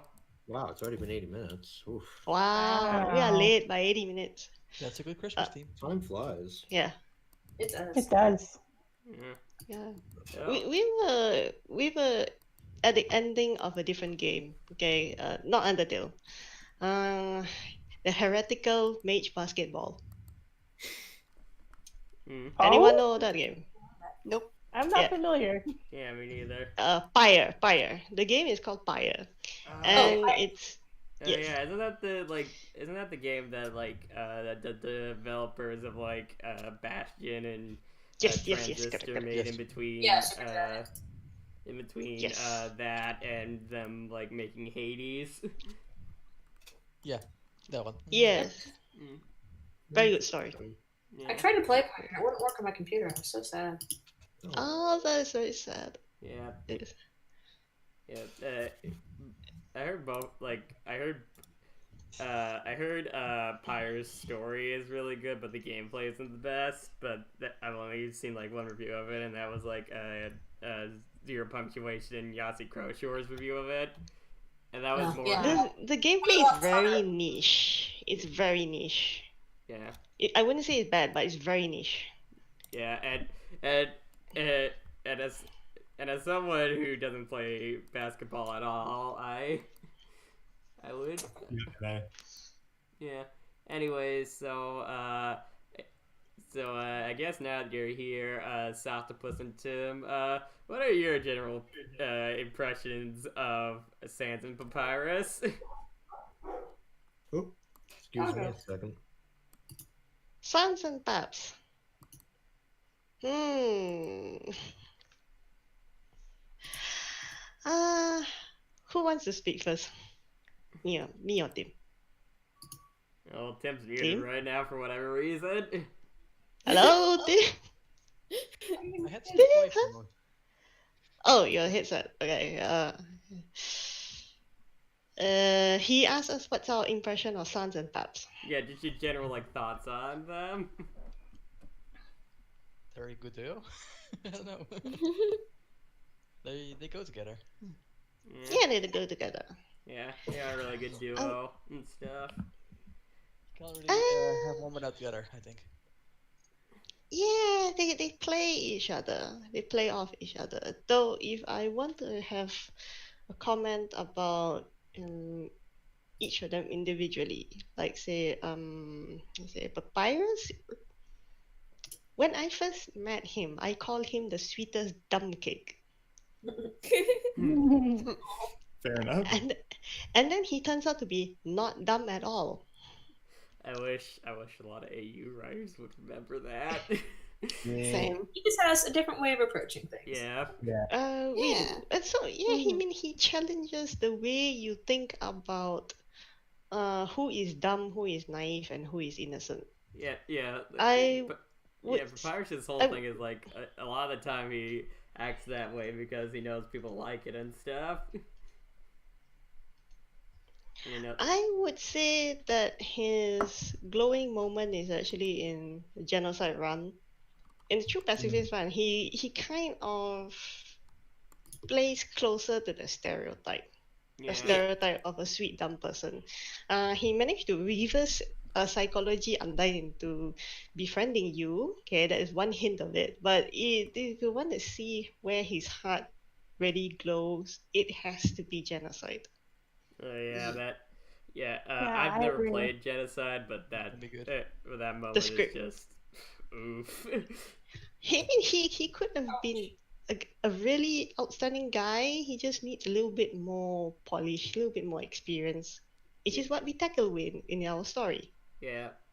I think actually playing off that Genocide point, Lynxgrifin, I remember I think it was just a anecdote and stuff your Frisk in Dogs of Future Past and stuff did attempt the Genocide route but stopped after Papyrus.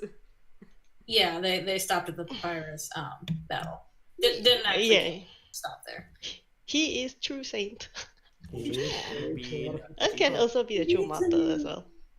I think that's So, I think he's the only one who actually tries to, who believes in your character to be able to change. Everyone else just kind of gives up on you. Yeah. Or tries to force you to stop.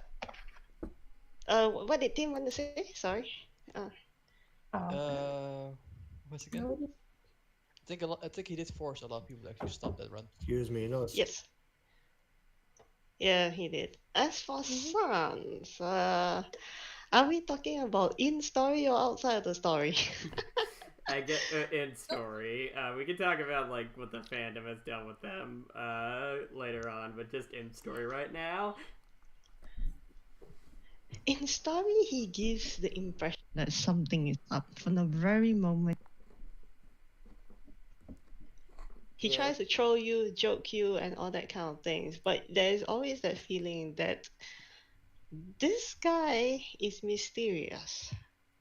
Comedic mysterious. Yeah. He starts out introduced like he's the antagonist in a way. Yeah, because he started out introduced like he's the antagonist. Yeah, he plays the fool, but there's there's stuff going on underneath that.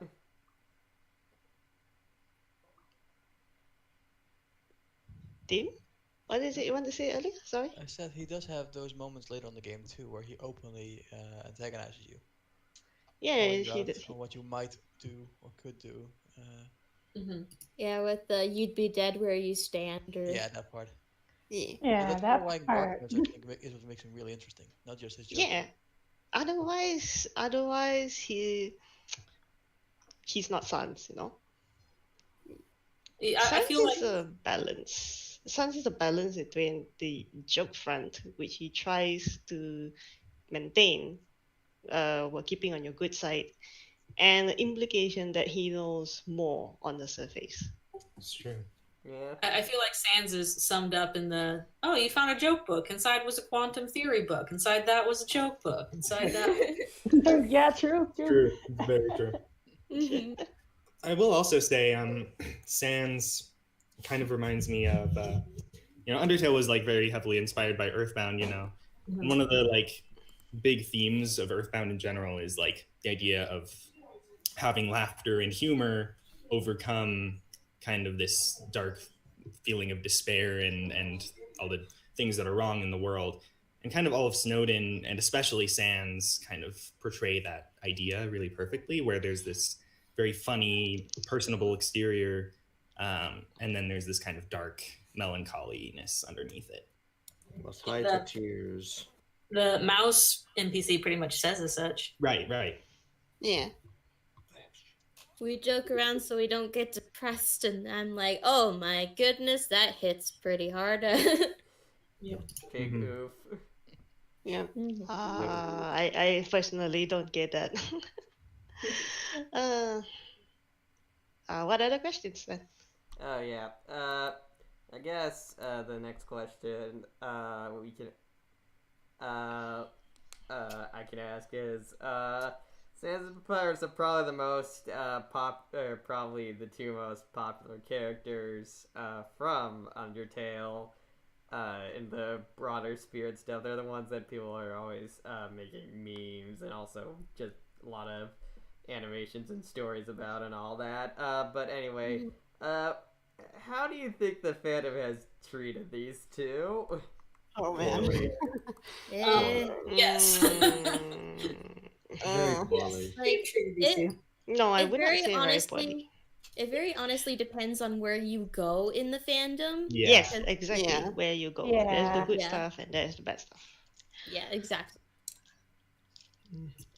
I have written guess so it- many rants about Sans's mischaracterization in a lot of ways. Oh yeah, Like- making him a Like there's 2D layers character. to it, and every like Fanon thing that someone thinks is cool kind of unintentionally ruins his character in a different way, Like instead of being like cold when he's wronged by somebody, because he's cold, he like withdraws from people when he's upset.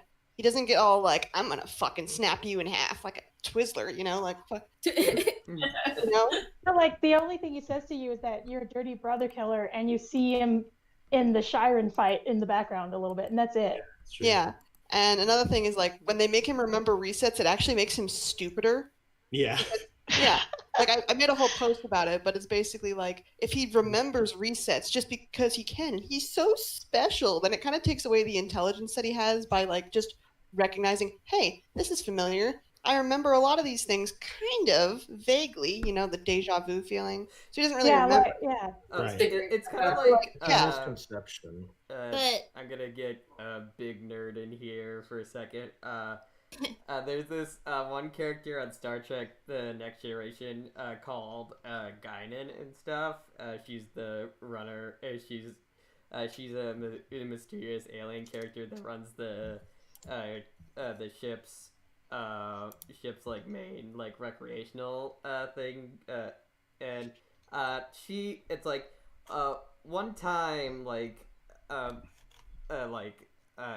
it was changed where like instead of the Enterprise being like a ship that like explores strange new life and new worlds and all that, it was a warship and stuff. It got they encountered this anomaly and like reality shifted to that, and she didn't know what had happened, but she knew that something was like off or wrong about the situation. That's what I feel like Sans' whole thing about timeline stuff is like. He doesn't know what happened, but knows something's up, and he knows that he knows that human probably did something about it.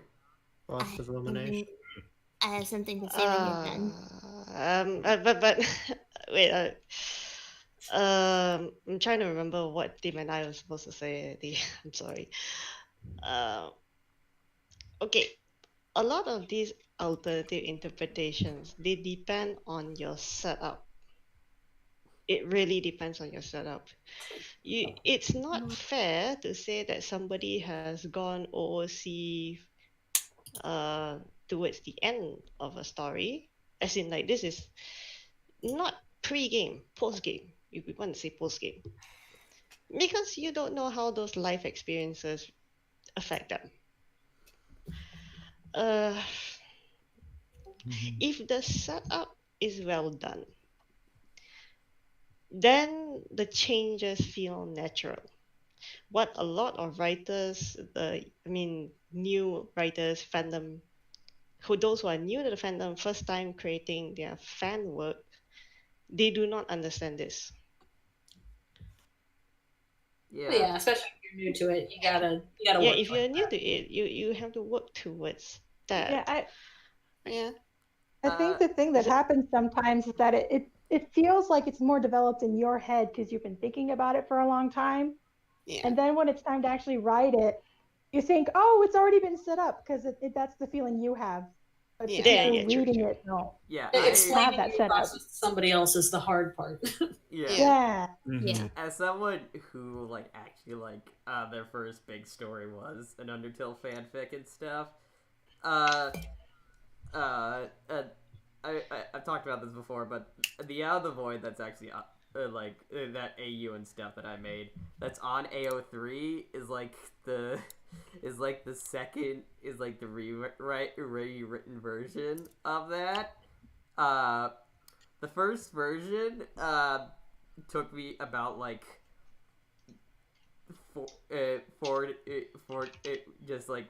to 6 weeks to just pump out, and you're probably thinking, oh wow, that's amazing that you can pump it out really fast like that. And I'm just like, no, it's actually not, because if you go look back at that version, which I've deleted from the internet and just my Google Docs, so it's nowhere to be found anymore. Rip. It's your reboot buddies. It was basically the writing style of it. It was more like it was a summary of the story than an actual story, because makes sense. Yeah. What basically happened was when I was first in the fandom and all that, I was rushing it out to get out as fast as possible and all that. And all that, because I wanted to get out my AU, have people read it, enjoy it, and then get this fandom and stuff around it. Even though that's not how that works, and even now I have a much bigger audience and stuff from running the show and all that. I'm nowhere near as big as say someone like TC96 or Jackie, as we were talking about earlier, and that's it. And yeah, it's just I just thought I'd write my story, and just this parade of fans would just come in and all that. But that's not how that works. So a lot of it's I think a lot of people go through that though. Yeah. Same thing happened here, honestly, with the first draft of Delta Experiment was really rushed, and just excited about it. I know that feeling. Yeah, but we've restarted the story. Chapter 1's just finished. It took something like 4 months to finish it. Yeah, it took a long time. So we might have taken a little too much time on that. We are gonna simplify things going forward, but the pacing of the story is a lot better for sure. That's good. Anyway, Tim has something to say. Sorry. You finished first. Go ahead. Okay, sorry. I will say in regard to fandom treatment of Sans and Papyrus, there was something that Pastaguy wrote that was it was an April Fool's thing of a parody of people's Frisk and X Sans fan fiction. It was really funny. And it doesn't make sense. Why would you be romantically attracted to a skeleton? Yeah. That look me in the eyes and say Like, that I'm gonna again. flirt with every monster, even the slime mold. Get So that. who even knows? Okay, Look Team me in has the eyes something and to say that again, sir. I wanted to give a little bit of addition to what Sophie was saying here.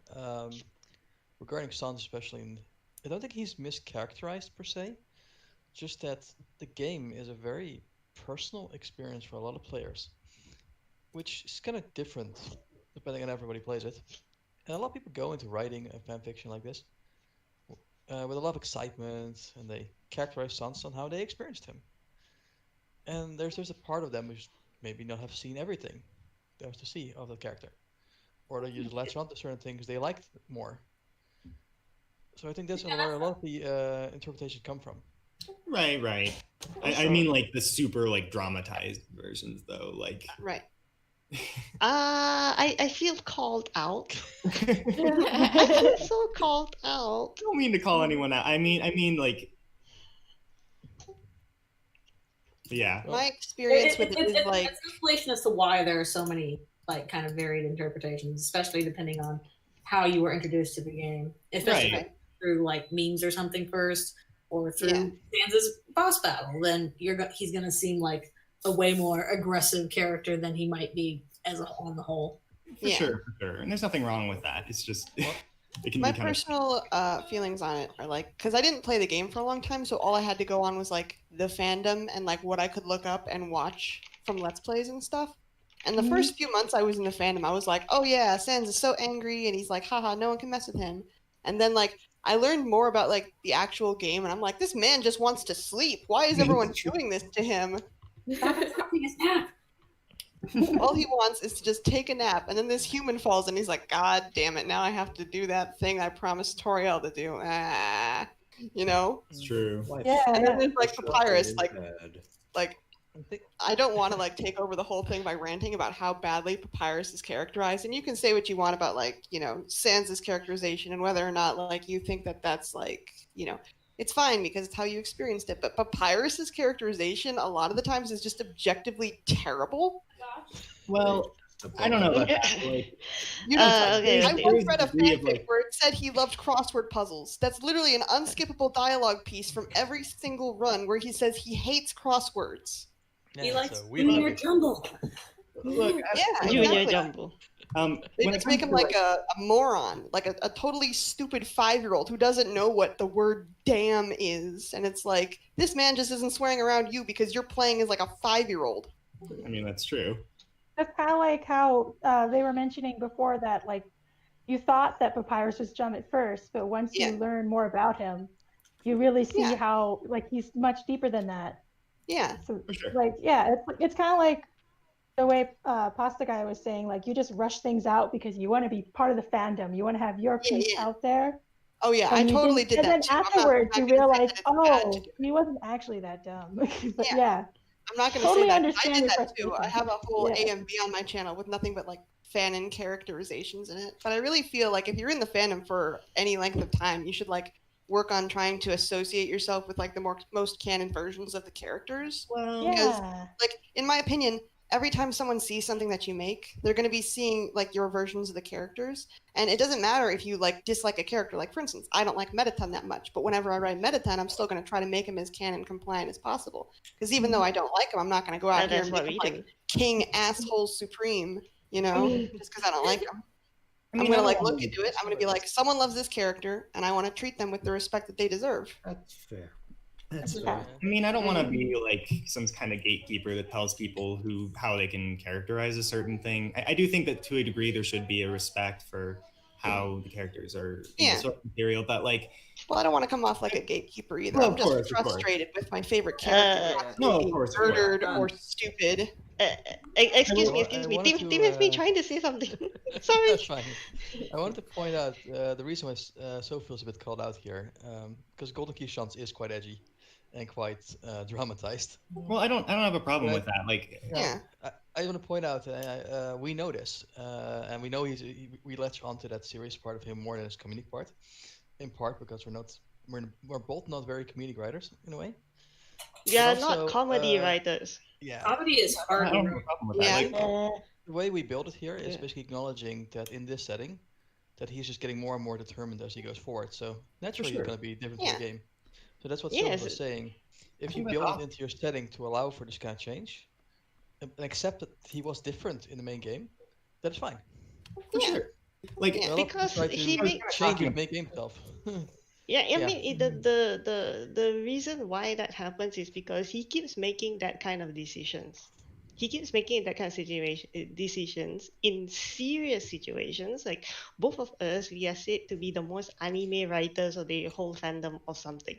That is the reputation we heard. That both of us are the most anime of anime writers, and it's the serious kind of anime, not the comedic kind of anime. Right. So if a person keeps making X decisions, naturally they are going to change into that. Yeah. right. You can't expect them to be the same anymore because Right. Yeah. Well, life. yeah, obviously by the end point of any piece of fiction, you want the character to have changed from the starting point.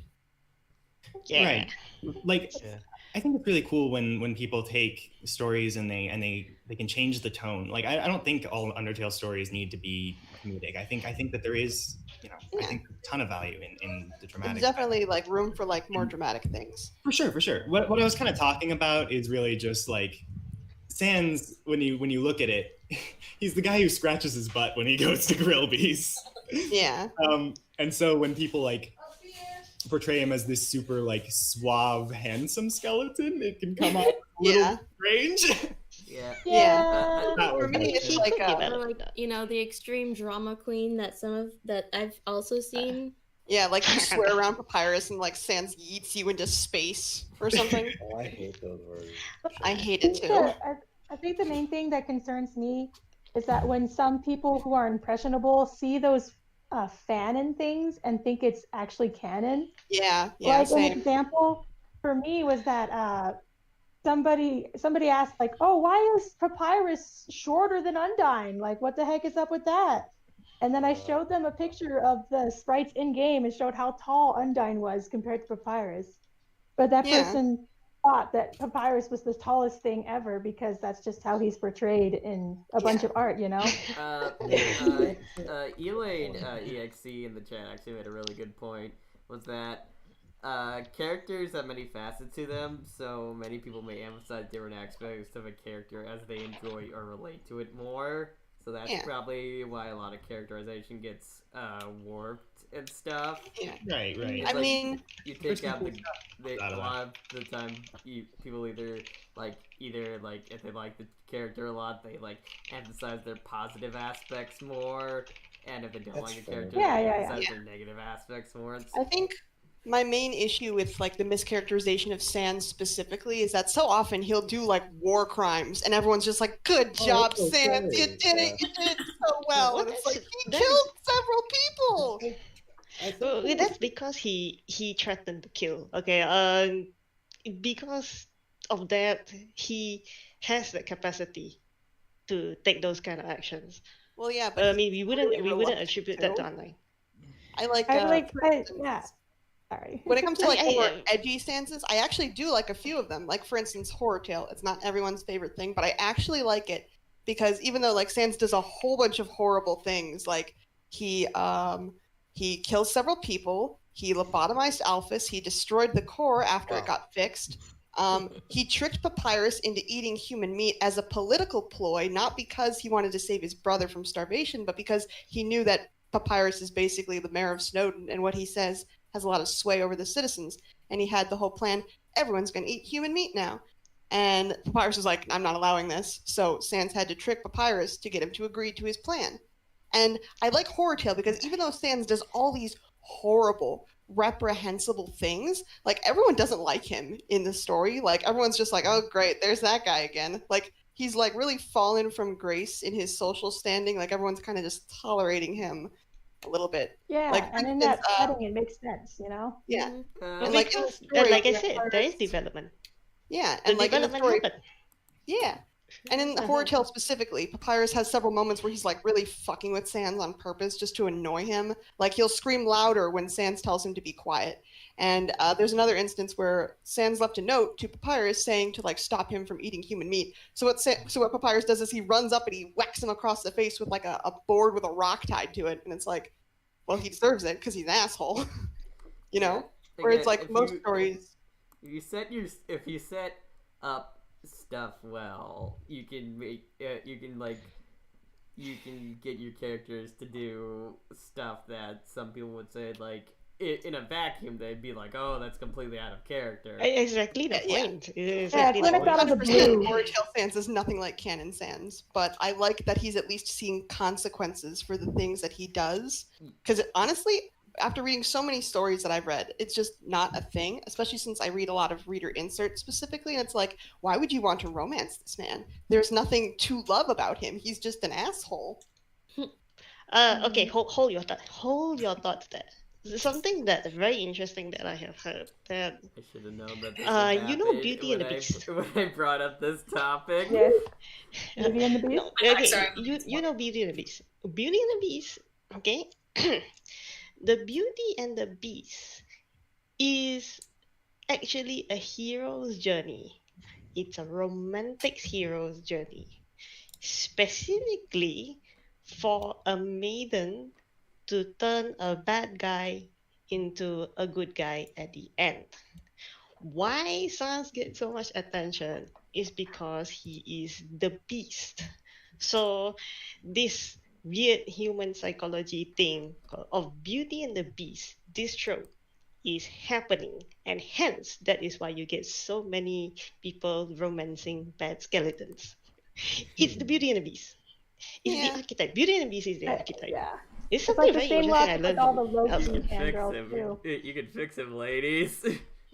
Guys, no, please. I'm begging you, don't do it. Now, even if you don't fix it, part of it is also, accepting each other. It is the hero's journey for romance genre. There is no running away from that. It is hard baked into human psychology. So every time you ask the question, why does anyone want to date X? He is terrible. You just remember Beauty and the Beast. That's it. Yeah, but I don't think like propping that up as like an actual attainable goal is a good thing. Because like I said, I've read so many of these fanfics, and it's in like 99% of them. And I worry, are people actually going to be out here like, I can fix him? Like, don't do it. Like, it's not. Yeah, it's all well and good in fiction, but in real life, it's a different story. You know? Yeah. I don't know how much that translates to real life, personally. Yeah, it's really bad. I mean, a lot of people like do just read those types of things just to like get the experience of doing that and being like, oh yeah, I'm never gonna actually do it.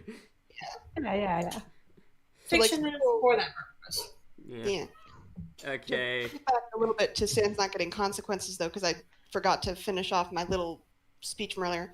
My friend told me about a fanfic they were reading in which Papyrus was getting bullied and the bully broke his arm. So what Sans did was he blinded the bully, and as punishment, it wasn't a punishment, he got rewarded by being asked to join the Royal Guard. Whoa. I'm sorry.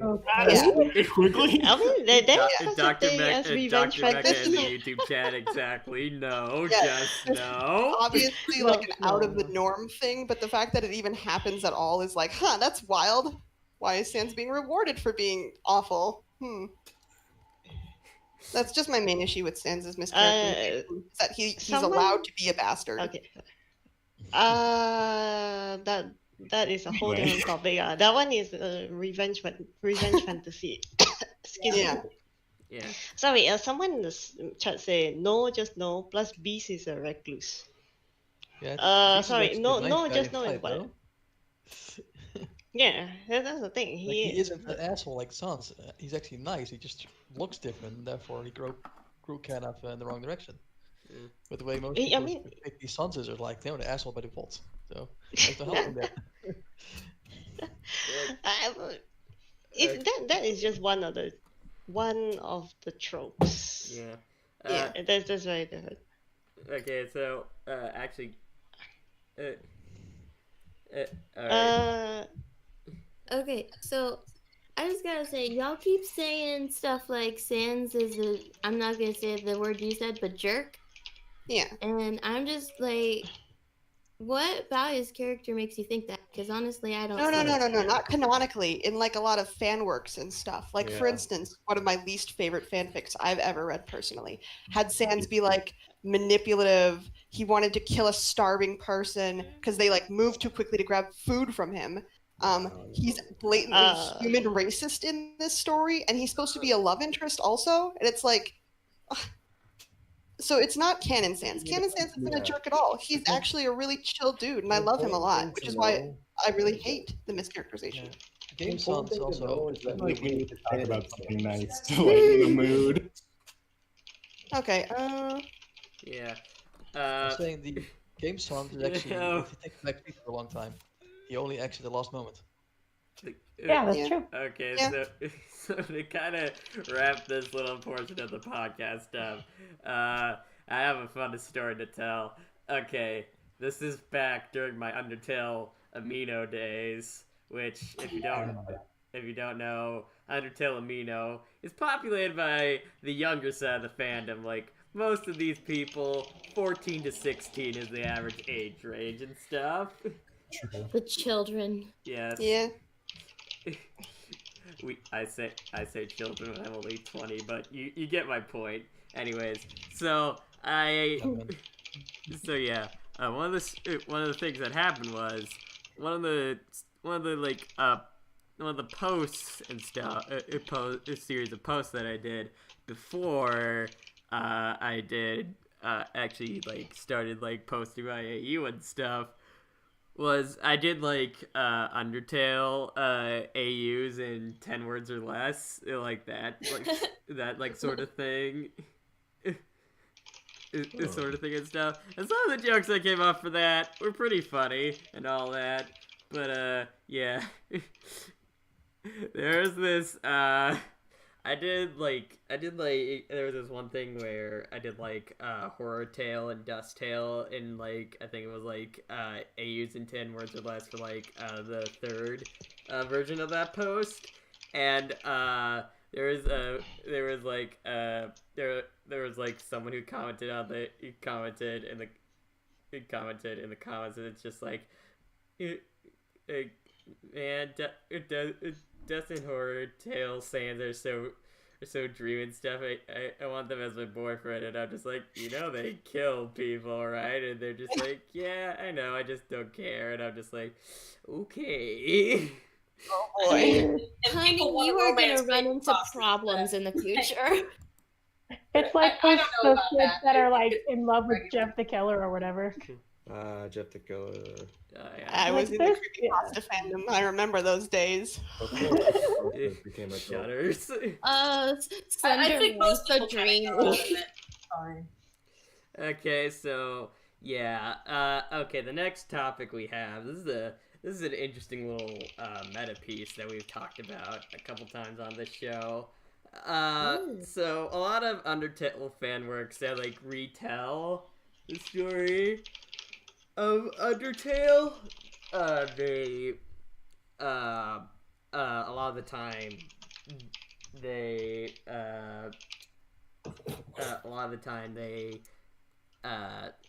get through the ruins and stuff, but for whatever reason their story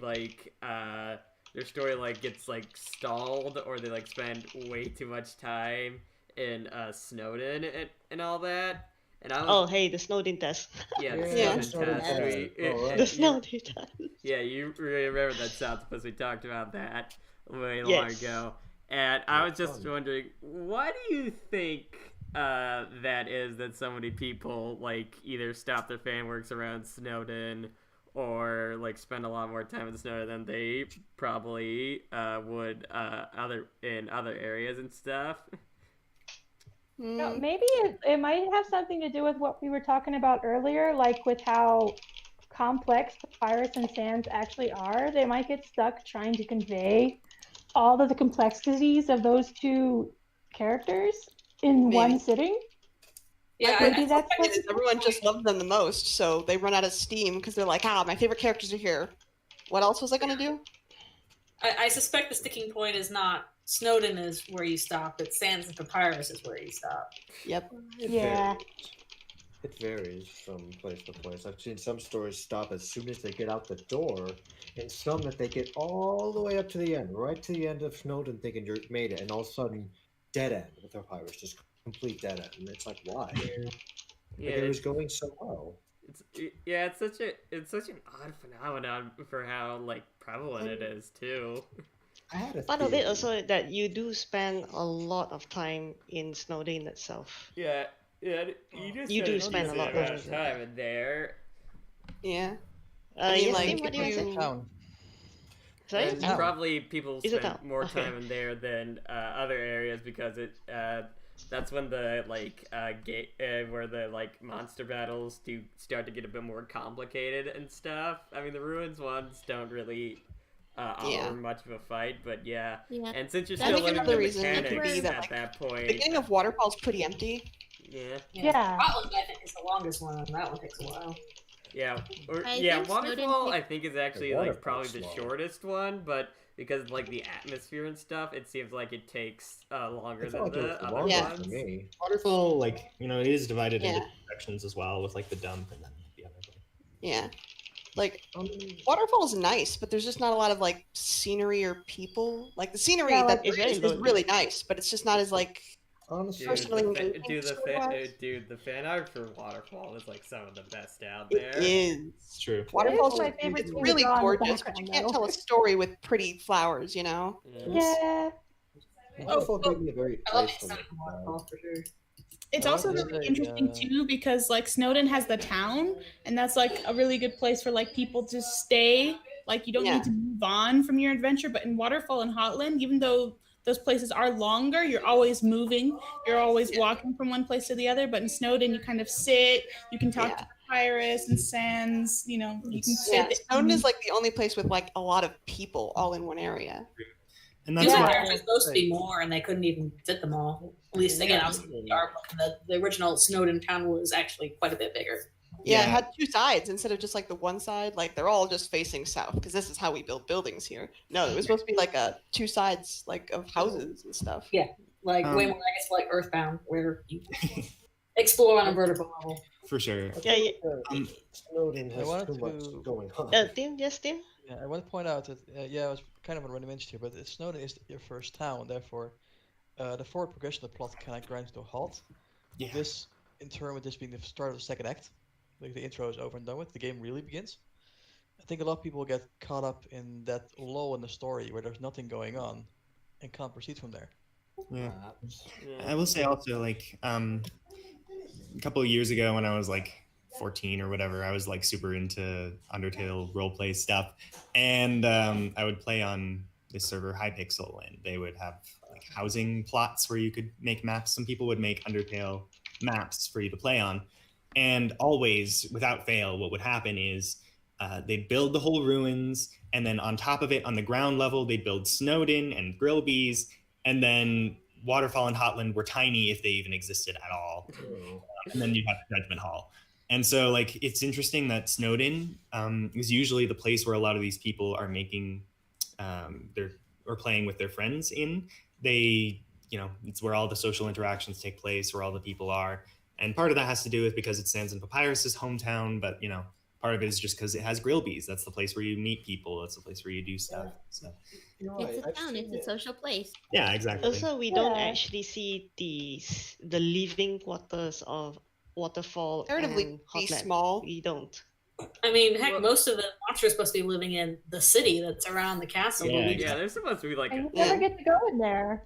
we just see it all from a distance, so we don't even get to interact. on Yeah. that level. Yes, exactly. Probably. yeah. If you think about it, for how varied and stuff our journey is, like we don't see like the majority of the monsters in here. Yeah. You don't Like, even... what are the waterfall houses? Only got so much time. Especially if you're programming it by yourself. Yeah. Yeah. Like, yeah, they're it's supposed like- to it's like- explore a new home, yeah?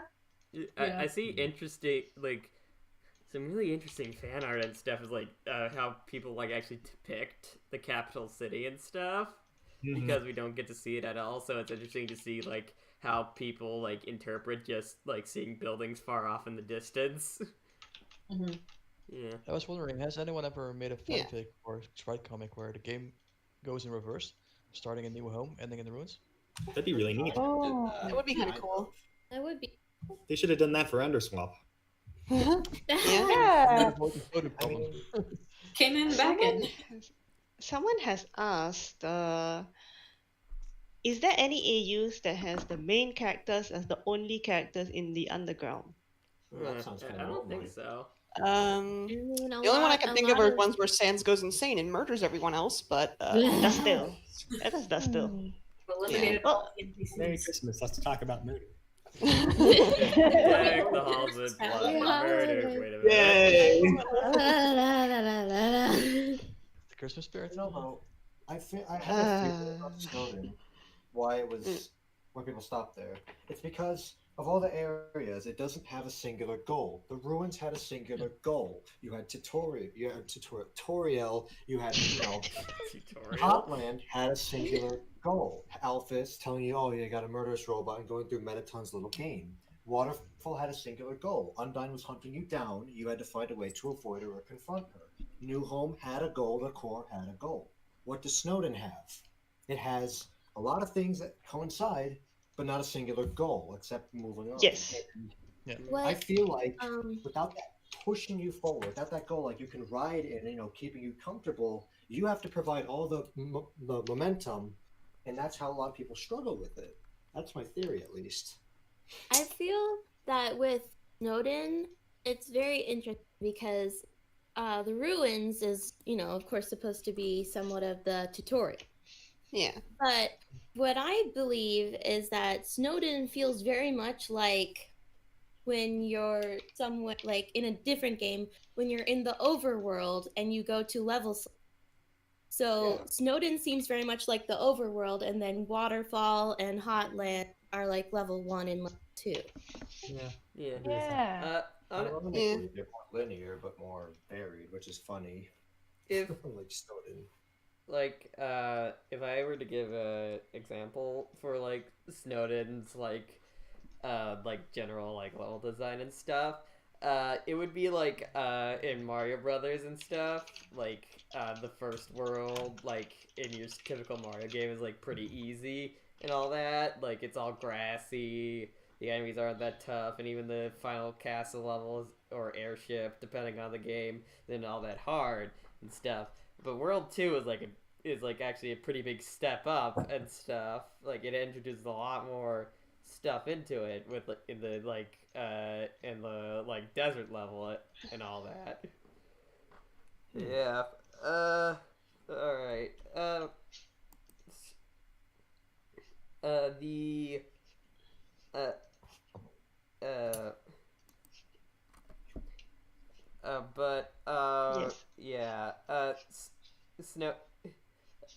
Personally, my personal favorite area in the game is actually Hotland. Really? Yeah, because Hotland for me is like, it was interesting with me playing Undertale and stuff. It's like, when I first played the game, I'm just like, it with like in the ruins and stuff, like, yeah, this is good, and that tutorial boss fight like did pull up my heartstrings and stuff. Then Snowdin was like, yeah, this game's getting even better and stuff. It's like I really like the banter between the Skele-bros and the character and stuff. Waterfall was kind of a down point for me because I struggled a lot, especially in that one dark room and all that when I first played. But yeah, Hotland with like Metaton and all that stuff, all the like varied stuff that happens in Hotland. It's like yeah, I really like this game. Yeah. But the point that actually where I decided where I absolutely fell in love with the game was the actual point where the song Undertale plays, where all the monsters explain the story of that was the point where I'm just like, oh dang, I'm crying. That's a good point. Then again, it doesn't take much to make an emotional 15-year-old cry when I was first playing the game, but that's beside the point. I think you're not the only one. Yeah. Sure. No, you're company. I know a lot of people who still cry whenever they hear Undertale. Yeah, it's such a good piece of music, though. It is. It's just so sad. It's a very good piece of music. It's like underrated But I and didn't cry. stuff. Like people are always talking about the boss tracks and all that. But yeah. Well, like, you can listen to a boss track on loop for a while, but, like, you don't want to listen to the thing that's going to rip your heart out, like, on loop, you know? Yeah. Probably handle so much of this. It is a very slow song, so if you're trying to get something done, it's not really the type of song you want to listen to. Yeah, Maybe it's if the you're type trying of to song, if sleep. you're listening to it, you just want to listen to it. You don't want to do anything else with it. No, I forgot what I was doing. I was having feelings. Yeah. Excuse me, I have to take a feelings break for a moment. Lynx, you okay? You were just working on that storyboard and then you just started crying. Oh, I'm sorry. No, I've had that happen in real life, so. Oh, that was first thing you want to write. Anyways, no, I was working on a storyboard once and I was drawing a dog and brain just immediately went to like former family dog that died a while back. I started crying. Like, I miss my dog. You're valid. Yeah. Sorry. Oh, it's up. Speaking of which, if we can move on, since we're talking about music and stuff, I think this is a good question to ask. What's out of the music pieces in Snowdin? What's your guys' favorite? Oh, Town Genocide for sure. When it's Oh no! Yes, I love. I don't think there's much other than the Snowdin theme and Groovies. Well, I really like Sans' theme, Pyrus' 2 themes, because he has like a lead up to his main theme. Right. I really like the song that plays when you're in the forest. I like that song. Yeah, just snowy. Like it was snowing here the other day. I literally just put that song on a loop because it's such good feelings for like when it's snowing. For sure. There's also the mysterious sector, which has mysterious that area. one Is probably too. my favorite. Yeah. Oh, and let's not forget the epicness that is Bone Trestle. Yes, Bone Trestle. You guys are sleeping on the sound test. Don't you want to listen to da-da-da-da-da-da for like 5 years? Also, Dog Song. Yeah. Oh, Dog Song. You're right. Songs in there. Also, isn't better in my opinion? Isn't Snowdin where you get the sound test if Yeah, you that's what I have was the right saying. fun value? That's what I was saying. Which room do you get that in? It's The a place room with the fishing pole. Yeah. Oh, okay. Obviously, we're all wrong, though. It's the wrong number song, of course. Wrong number song. We're very, very sorry that you got it wrong. Yay. Duet over here. That's a good time. I was so excited when I actually got the wrong number song. There's also I got it my first time playing you guys through. were there. A lot of you guys were there. Didn't I get the wrong number song during my actual playthrough for the live stream? You did. Yeah. I think I also once I got the Alphys trying to order a pizza one in Snowdin. Who even makes pizza in this place? I want to know. Obviously, Ices. Well, if they have hamburgers, they can have pizza. Yeah, usually. Big crusty crab pizza is pizza. It's a crusty crab delivers. Beautiful. What about the customer? Squidward? It's a rock! A rock! The pioneers used to ride these babies for miles. Yes. Wow. Yeah. It's Beautiful. I mean, yeah, I think my favorite piece is actually Bone Trestle. Honestly, that is. It's an excellent choice. It's a so good song. Yeah. It's a good song. Nice. Also, it's Makes you think of- also it's probably the one that's been memed the most. Yeah. Other than Megalovania, yeah. Yeah, Megalovania has been memed a lot. that's true. Yeah. Yeah. But again, it's the skeleton themes. Yeah. Like I don't think this counts, but the song that might play when you fight Sans, even though it's never in the game ever, it's actually really good. Right? Yeah. I remember there was a fan animation about that, like pacifist, like Sans, Sans fight and all that, and Sans was just like, and the whole justification for the fight is like, well, I kind of have to, don't I? I guess And then the I'll one do bone it. just rolls past. And the whole Society is and his only frustrating attack is like you. a little bone that's like slowly heads towards you, and it does That's one so damage. funny. It's very funny. Yeah. I And the whole remember time playing he's a just fan like, game with that on it. just spare me, kid. I don't want to be here like you don't. Yeah. Of course. Skipjack says Megalo Strike Back isn't even related to Undertale and it's associated with it. What is that? Isn't it like I think it's from Homestuck? No, it's No, a I believe it's from his- Oh. Yeah. It was Earthbound. Okay. It's 'cause Megalo Toby made Strike it, Back so they was were- from so the they Earthbound associated it with it. Halloween hack, which is Actually, no. It's yeah, not from and why it's so associated with Undertale, for one, the Megalo and the name, but also the Kara Dreamer Reborn fight, which is like one of the first like fan fights and stuff, had that as the theme playing in the background, so okay. that's why. Very good. So Because I see like 100 of them on YouTube. It's like, oh, I don't want to click on these because no, I don't like that. And it's like, where's this coming from? I don't understand. I enjoy the song. I think it's a fun one. I don't want to seem like that anime nerd pushing up his glasses, being like, actually. But it was from like an Earthbound fan album thing. It wasn't that. It wasn't the hack. It was an Earthbound fan thing that I think was called "I Miss You." And it's Yeah. full Aw. of a bunch of fan things with Earthbound sound on. a funny thing, I did actually read Homestuck because of Undertale and all that. I've never touched it.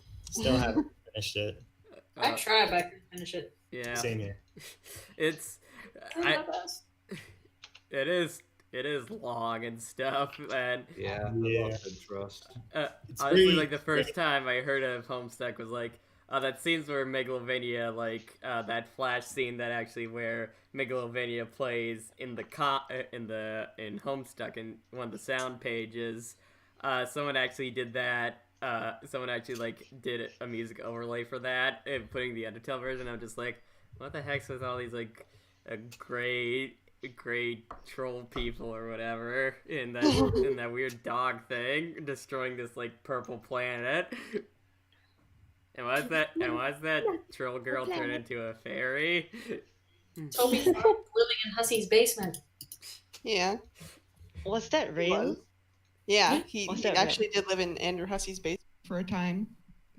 That Like, two of the that most sounds like so weird. that Andrew Hussey and Toby Fox knowing each other like that is kind of like finding out that C.S. Lewis and J.R.R. Tolkien knew each other really well. They did, and they hated each other. They were enemies. Yeah, I think it was like rivalry. Yeah, it was They would rivalry. tear this away. They're like, well, I'm gonna do mine. Okay, but they're also writers. They're very dramatic. They would say enemies on purpose. Yeah. You're gonna write a fantasy story? Well, I'm going to write a fantasy story. Yeah, literally, if I remember correctly, the Chronicles of Narnia, the very first one was written specifically because C.S. Lewis heard Tolkien say that you can't put like a light post in a fantasy story. Oh no! Oh, It was Like like Rain Blood, actually. See? What does I that mean? actually went to the pub once where they used to hang out. Oh, It was that's fun. awesome. cool. Wow, so nice. It was very nice. Funny thing, I've never actually been outside of the U.S. Same. Yeah. Yeah, same. The closest I got to was actually one time in Minnesota and stuff. My family went up to Duluth, and that's actually pretty north and stuff. And if you don't know, Duluth has this river. I think it's Lake Superior that actually does like a little bit go up into Canada and stuff. Yeah. And we were actually like on this boat tour during the cruise, and the cruise like, sorry, the captain steered us a bit off course, and we have to turn around, or else we're gonna be in Canadian waters. You ever accidentally go to America's huge. Start saying A all the time. Minnesota, we already do that. Yeah. Minnesota is Diet Canada, don't you know? It's Canada Junior. Oh, don't you know? Oh yeah, don't you know? Wanna go read the magazines? I don't know. That dish there. I could just feel for some reason all my relatives in Minnesota cringed, and they don't know why. The only person I know with that accent is my grandma. My grandma's the only person I know with a Minnesota accent. Yeah, my parents, they have a pretty neutral, like, American accent and stuff. But when they're, like, around their relatives long enough, they start slipping back into the more, like, deeper Minnesotan accent. So, yeah. Very nice. Yeah. Okay. Well, I guess we haven't going on for a while and stuff, but I think the last question I should ask is, actually, there's two more questions I want to ask. Sure. Yeah. Since we already talked about Sans and Papyrus, let's give a little love to a character that I get a whole bunch of love from the fandom. Let's talk about MK for a little bit. Yeah. Monster Kid. So yeah, what are our general feelings on it? Monster Kid? Big, good egg. Good. I really like him. Yeah, he is I like designed, my like, parents for him, There's the best too. flattering image of Monster Kid to be in my profile. Oh yeah. I feel a bit awkward because I'm not a fan of him. Ambivalent. Not big fan. He's cute, but I don't have special feelings for him. Yeah. Sorry, everybody. No, it's fine. Both going during waterfall? Yeah. Hang on, I actually have to. What? I actually have to Yeah, show. but I don't have special feelings for him. I actually have to show. I think. There's a couple of people in here who haven't seen this yet. This was like from Delta Experiment's most recent post and stuff, and this is the beauty that can be MK. Yikes! What a snippet to show the audience. That's why he knocks on Ortha's face. Oh. That's right. They do they them pronouns.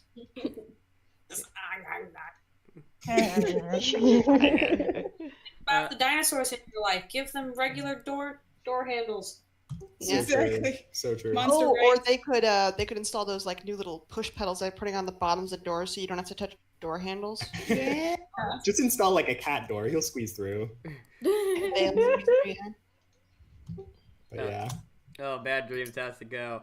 Well, I guess Tim, you'll finally actually get to be shown, but there's not much to see in your blank type of thing on Discord. You don't have a snazzy profile picture like the rest of us. I say as just a stock photo of a Christmas tree. I mean, it's fitting. Yeah. I'm just joining Discord. It's actually one of my like legit favorite pictures. My profile profile pic right now. It's basically like it's like this cold, like snowy area, but then there's like this bright Christmas tree like in it. I love it. Very fitting. Yeah, but anyways, yeah. Monster Kid is really underrated, I find. Like, a lot of people just don't know what to do with him and stuff. I mean... Them. Yeah. Kind of funny considering he spends so much time with Frisk. Yeah. Yeah. I really like the story I thought where the they fella is make everywhere. Monster Kid and Frisk best friends. I really like those ones. Yeah. Yeah. They're very good. Mm-hmm. So at least it's a monster that's around Frisk's age, so feels appropriate. Yeah. One of my favorite pieces of fan art was Frisk, Azrael, Kara, and Monster Kid. They were all with Papyrus and stuff, like posing and all that. All of them were wearing sunglasses. It's cute. I thought he's very popular. Papyrus. I thought the fellow is very popular. No, Monster Kid. I thought the fellow was very, very popular. I saw underrated. I have question marks all over my head because he's everywhere on Japanese Twitter. Really? Yeah, but not on a. Yeah, but in the U.S. apparently, or well, and all that he's not on there. They. It's really interesting. Yeah, they. Oh, I wonder why he's more popular. I'm sorry. He's in my story, so yeah, it's at least they canonically. Yeah, I know. So it doesn't matter all that much. Yeah. Anyways, yeah, they're just not all that popular and all that. Yeah, it's really sad. They're a little cutie. Yeah, they are. I mean, yeah, compared to the ocean that is skeletons around here. Yeah. I mean, there's oceans of skeleton also in Japan, but Monster Kid is very popular. Oh, yeah. I didn't know that. Very, very popular. Yeah, They so, just so when you it. say he's underrated, I have big questions on my head. Question mark. Him? MK? Unpopular? Huh? What? Yeah. I also really like it where it's like post-pacifist AUs where MK is a part of like the Dreamer Kids type friend group and stuff. Yeah. Yeah, that's For sure. Good stuff. Yeah, I really liked the Growth Spurt AU stuff where MK shows up. Yeah. I like the what's it called? Dreamer Reborn, where MK just has like friggin' arm sleeves that are empty and just starts whapping them around. Whap, whap. Don't we all secretly want to do that? Oh, I do that all the time. I have a 5XL shirt that I wear constantly. Yeah, when I was a kid, I would just like put my arms in and just flap them around a lot. Heck yeah. It's Poor fun. MK. Always falling on the face. Indeed. Yeah. I want He to just keep gets like, right back up. I want to keep like a faceplant counter for Delta Experiment. I think we're at like 3 or 4 already. You're only done with chapter 1, jeez. Yeah, I know. Poor kid. MK's gonna have brain damage by the end of this. Seriously. How thick is his skull, man? Yeah. Indeed. He's like one of those dinosaurs with the super hard skulls. Yeah. Yeah. That could be possible. Yeah, if he was in battle, he'd headbutt everybody. It's true. It's true. I mean, he does have. Or fire they do breath. have Some people have given him fire breath. And ice breath. Honestly, yeah. Like, they do have the head spikes, though. So, I mean, that could do some damage. Yeah. Godzilla-sized monster kid. Wearing his own helmet. Yeah, over the void and stuff, that I really feel like that helped MK get some new prominence and all that. Excuse me, by the way. Yeah, MK is just he's just a happy little bean that I wish people would use them more. They're just so nice and all that. Yeah. Yes. Yeah. Baby. He feels like a real kid to bounce off your kid character. For sure. Yeah. Exactly, because I think we all forget, like, or at least a lot of people forget that we're supposed to be traveling through the underground as a kid. Yeah. Mhm. I mean, yes, resets and all, and, you know, time manipulation and so on and so forth, but deep down, Frisk is still supposed to be a... And technically so is Flowey. Yeah. Yeah. Yeah. I feel very awkward here. I feel No awkward worries. here because even when I was a kid, I couldn't really connect to other children. Oh yeah, That's so I fine. had that. So okay, So I have and that You're problem a too. kid, Like a you lot of know. the time, it's like Yeah. I'm more connected with my teachers than I would the students yeah, in the class. adults Yeah. exactly. Like I was the same way growing up, but I think Frisk is definitely one of the more independent kids, you know? Yeah. For sure. Mhm. I mean, they kind of have to be to like make it through all this. Yeah. I mean, I would not deny that they are more independent. I just feel kind of, how to say, I can't imagine how hanging out with Monster Kid would be the another kid. How would it be like? No, I can't really imagine that because for most of my own life, I did not do that. And when you're adult, it's not the same anymore.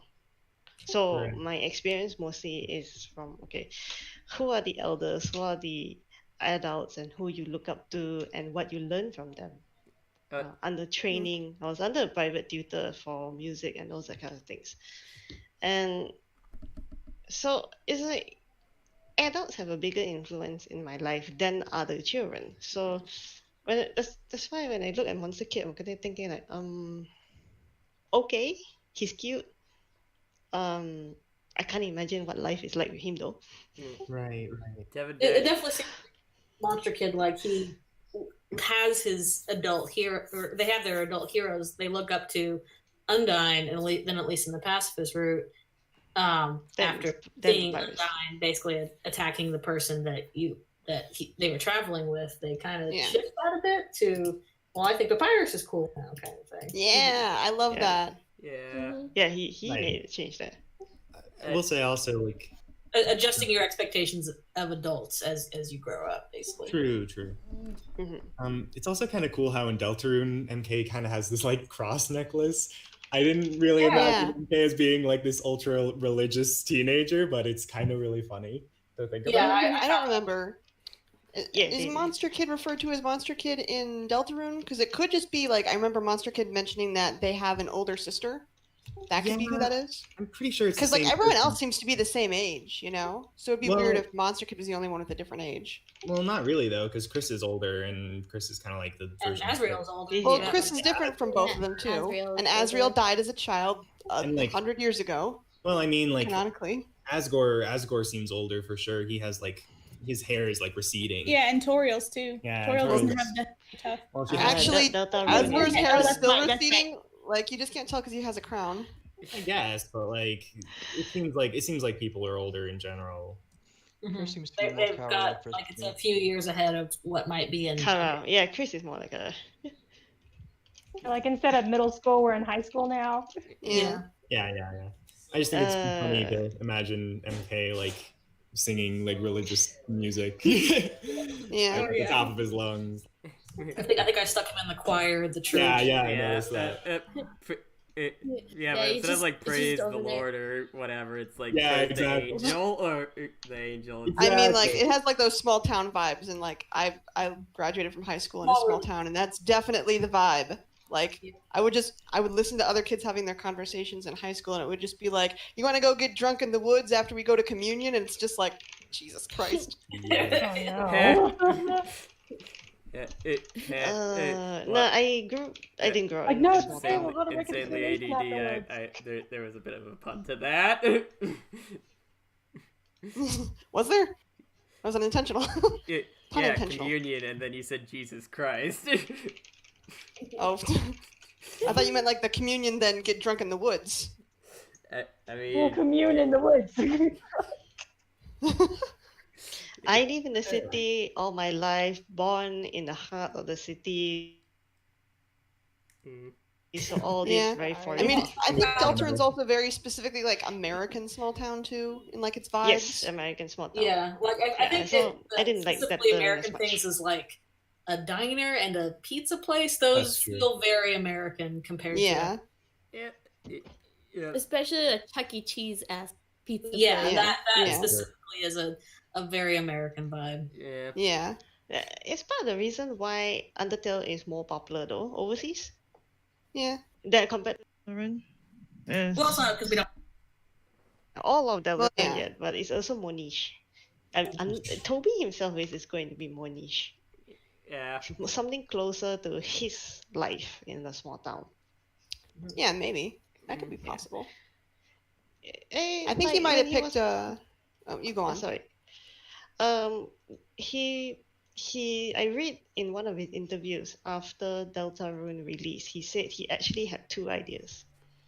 One is his Deltarune, which is the thing he had a fever dream for.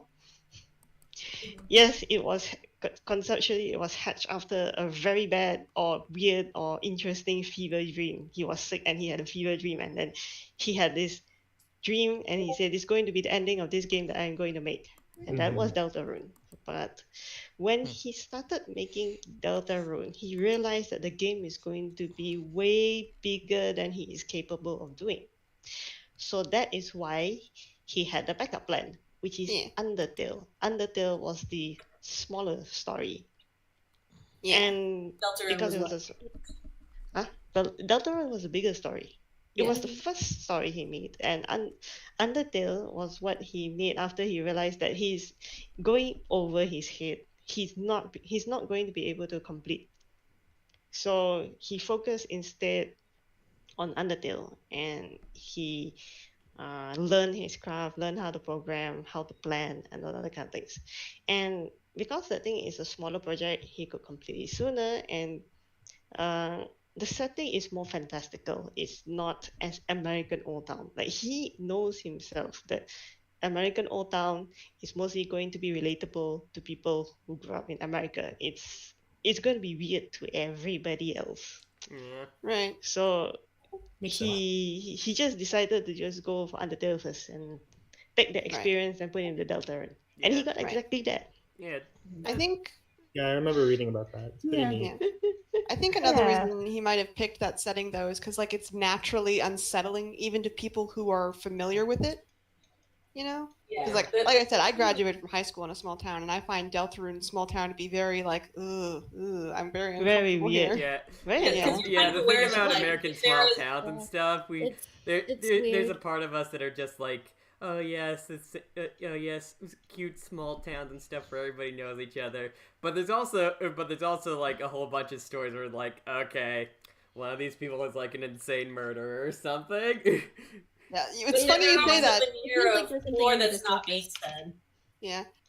It's funny that you mentioned the murderer thing, because like in the small town that I graduated from high school in, it turns out that there was actually a guy who murdered 4 different people, and he lived in the same house that I lived in when I lived there, and no one told me. Oh my god. We only found out after we started like getting ghost stuff happening, and it was like, so we looked it up and we're like, oh, murders happened here. Huh. No wonder the house was so cheap. Yeah. Yeah. Isn't it also that Deltarune, the town is very earthboundy? Yeah. Earthbound. Yeah. Which also I wouldn't be surprised if Undertale was supposed to be like Toby Fox's like homage to Earthbound if Oh, definitely. Yeah. Like, If it's clear that this is coming from a fan. Yeah. But the thing I was trying to make clear was that I wouldn't be surprised if Deltarune turns out to be his homage to Mother 3, which is a sequel to that, because in Japan the games are called Mother and stuff. Yeah. And yes. Right. Love Mother 3. Yeah, I can totally and I'm see just it. like, I'm getting some of those vibes with Deltarune because it's a lot about like there is like there's a big family element to it, and also there's a lot of talk about like a brother who's like away for whatever reason and all that. So yeah. Mm-hmm. When I think of like the weird of Deltarune, you know, it being feel that there's something under the surface. I think of a quote from another game which I really like, which is Night in the Wood. Yeah, that one. That's great. And no one's forgotten what you did, you know. Small town polite's all you've got. And I don't know, that just resonates. Yeah.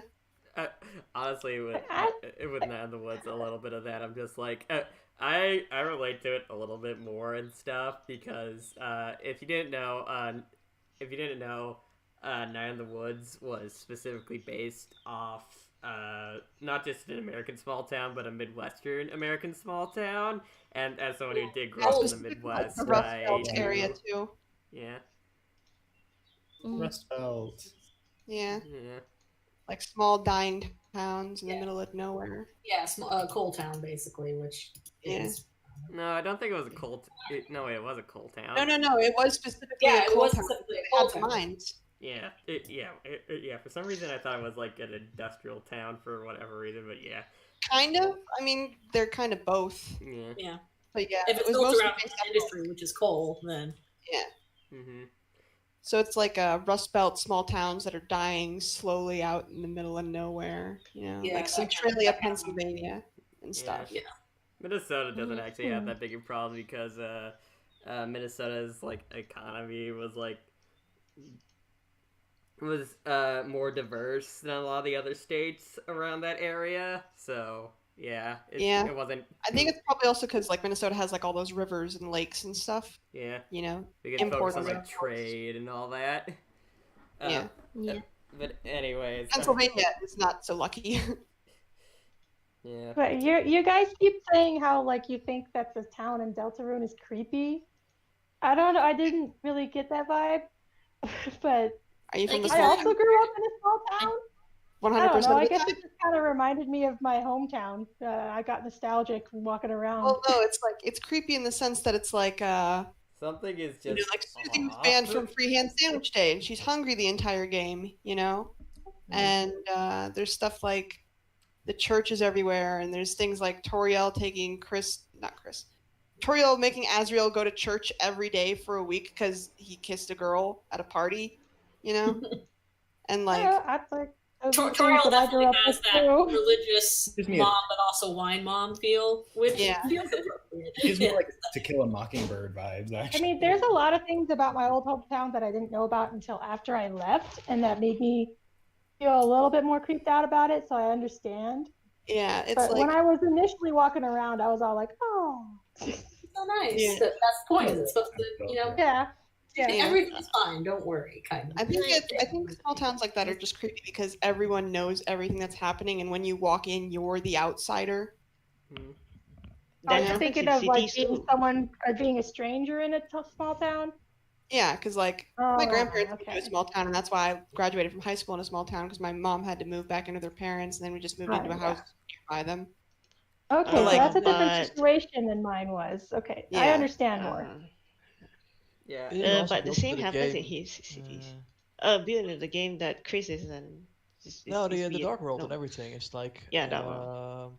Isn't it like representing stuff from the actual current town? Yeah, kind of. Yeah. Yes. Got the cards. We might start seeing those weirdness things come out in the Dark World. Yeah, maybe. Yeah. One of my ideas for my Deltarune story is this hasn't happened yet at all. But as the story goes on and stuff, it's like the Dark World and the Dark World and the Light World, since they're connected and stuff, and that's bad and all that, they start to converge together and all that, and like Dark World stuff starts to appear into the Light World and stuff like. Some trees start to turn purple and have star candy start growing off of them and all that. Grass changes color. Stuff like that. Alright. Anyways. I think also in big cities, you don't get that sense of creepiness because you're already conditioned that weird things happen in the city all the time. Yeah, it's a very different vibe between a small, specifically a small American town and a city. I mean, as someone living in Utah, the Deltarune towns seem pretty normal. Mormons. weird thing for me about like the Deltarune town was you already have like established these characters and a lot of the relationships that they had with other characters, and they were all broken up. Like Caddy and Brady are now enemies instead of being best friends. Yes. Like Alphys and Undyne don't know each other. Yeah, that to me was the most unnerving thing because you're expecting something and you get, you know, a mixed version of these characters that you already know. Right. Yeah. Specifically playing with your expectations. Yeah. For sure. Yeah. I think I have mentioned this before. When we just finished playing Deltarune, it's like Goat Bro is alive, but at what cost? Exactly. Mm-hmm. Were you prepared for the consequences? Prepare for unforeseen consequences. Yeah. But decisions matter. If Gaster turns out to be like the freaking G-Man, I'm gonna flip. He's not G-Man, he's Eggman. I mean, if you think about it, there is a weird amount of evidence to suggest Gaster could be an egg, the guy with the egg behind the tree, as well as the story of Dumpty falling down and shattering into a million pieces. Like that. I never thought of that. You know, I didn't think of that either, but you're right. Yeah.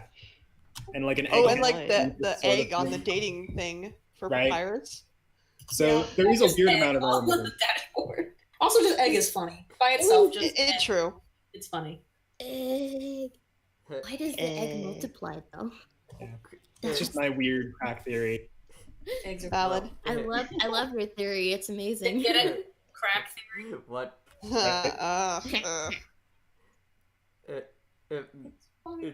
Dreamer, what would you like nudged? Sorry, I'm thinking about G-Man stuff. Anyways, okay, so we've been running for a while, so let's get to the final question, unless the people watching this have anything else to ask. But final question. Let's go back to Snowdin and where this area ends and all that. What are some of your guys' like experiences, anecdotes, or whatever on the Papyrus boss fight? I really like the part where he kept on putting things behind his ear, and then eventually it says that he realizes he doesn't have an ear. I don't know. I thought that was so funny when I first saw that. I was like, you realize he doesn't have an ear. It's all brand behind his ear. Don't exist. I love the last little baby bone after the end of the special attack. It just goes slowly. Very good. I love both the bone with the sunglasses, but also that the dog with the bone is just an attack at that point. Yeah. He's throwing a dog at you. So the dog catches onto the bone right as he throws it. He's like, wah! And throws the dog too. Funny question for you, InsanelyADD. What do you think? We never get to see Papyrus's special attack. We just get to see a more cool than average regular attack. So what do Lynxgrifin has their theory of their special attack is like a heel turn and stuff. What do you have? Do you have any ideas on what Papyrus's special attack would possibly be? It's a blaster. I mean, it is kind of implied that it's a blaster in that one dialogue. Like one of the flavor dialogues in the fight is Papyrus prepares a non-bone attack and then realizes his mistake and takes a turn fixing it.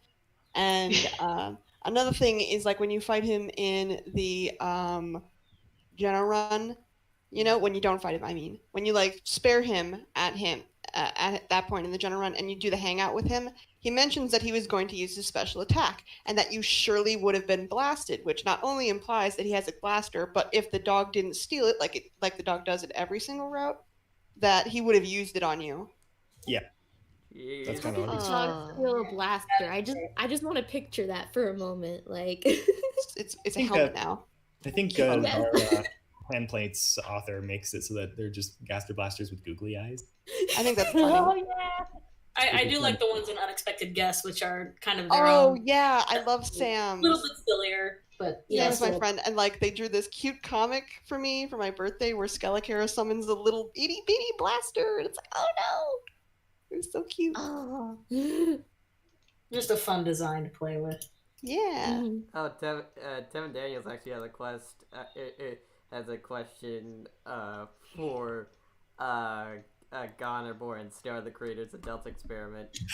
Oh, really? In your latest comic pages, is that deer monster in Alphys's class Noelle's sister? Yes, it is. That is Des, and she's interesting. We kind of wanted to make each of the holidays based on like a different Christmas story. So, you know, Rudy is Rudolph, obviously. Carol is a Christmas Carol. That's going to be the mom, the mayor of the town. And then we have Noel, who's the first Noel, the nativity. Des, should we just say, we wanted Des to be the Grinch. So essentially, she's kind of the problem child of the family. For sure. She's not nearly the little angel that her little sister is. So she kind of goes around making trouble and upsetting her mom greatly. Is that like December? Yeah. There is actually some dialogue in Deltarune that kind of shows that there's like more than one daughter. Right. Like Asgore mentions in the alarm clock that it was Rudy's youngest daughter, that's Noelle. So we know that, you know, Noelle has an older sister. They mention Noelle and Des in Deltarune. They mentioned that Des like smacked Chris with like a wiffle bat. So we wanted to like have her have a... we kind of just combined them because some people have been like Des could be like Noelle's cousin or something, but since we have the alarm clock dialogues, then kind of just combined them to make this character. I forgot about that. At least So in case you haven't seen it, in the comic that they're talking about is Alphys's first day teaching. She goes out of the room to get chalk, and when she comes back, the door has been locked, and Des kind of makes a face at her from behind the glass. This is why Alphys sends the students to get the chalk in later installments. But yeah. Honestly, another good name for the holidays would one of them could be called Maggie, as in like Gift of the Magi. Ooh. That's a good one. Yeah. Like her three uncles. Would Holly Holiday be too repetitive? And Holly, that would be fun. I think I gave them an Aunt Blitzy at some point. Yeah, you did. That was awesome. Holly Holiday. Uncle Deck as in Deck the Hall. Did Asgore come up with that name for him? It's true. No, I did. And I'm as bad as naming as Asgore. Oh. I have a bard named Melody. What do you expect from me? Cute. Yeah. All right. And on that note, I think we're gonna end it here because we've been here for a while and we've had a lot of fun. Wow. Yeah, it's a lot of fun. Yeah. So yeah, I I hope really enjoyed our conversation. Yeah. Yeah, thanks for having us. Yeah. I'm glad that everyone could be here for this. Happy holidays, of course, to everybody here. Even if you don't celebrate Christmas or whatever, just hope you have a good time of year. Merry Christmas. Merry Christmas, Happy holidays. And a happy New Year. Yeah. Yeah. For those wondering what we're going to do next time, I'm not entirely sure. I'm thinking that maybe we're going to we might do a sort of New Year's type thing, but maybe not. We also do have a guest. Yeah, we do for after the New Year's. We do have a guest, Corcupine, who's the creator of this smaller Undertale comic that has some actually really good art in it that will be interesting to talk about with. So yeah,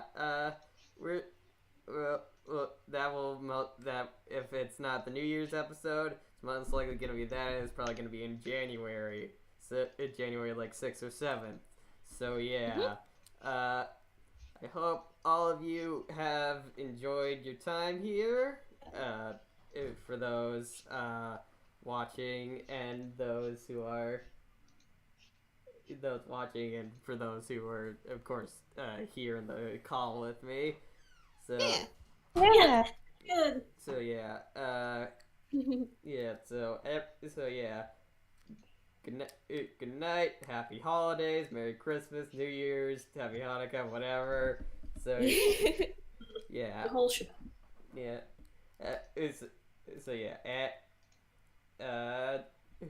Goodbye, everybody. Goodbye, everybody. It's been a great time. Bye. Bye. And Bye. we'll see you all Bye-bye. most likely in the new year. So Yeah. happy holidays, and remember, stay determined. Stay determined. Stay Stay determined. determined. Determined. And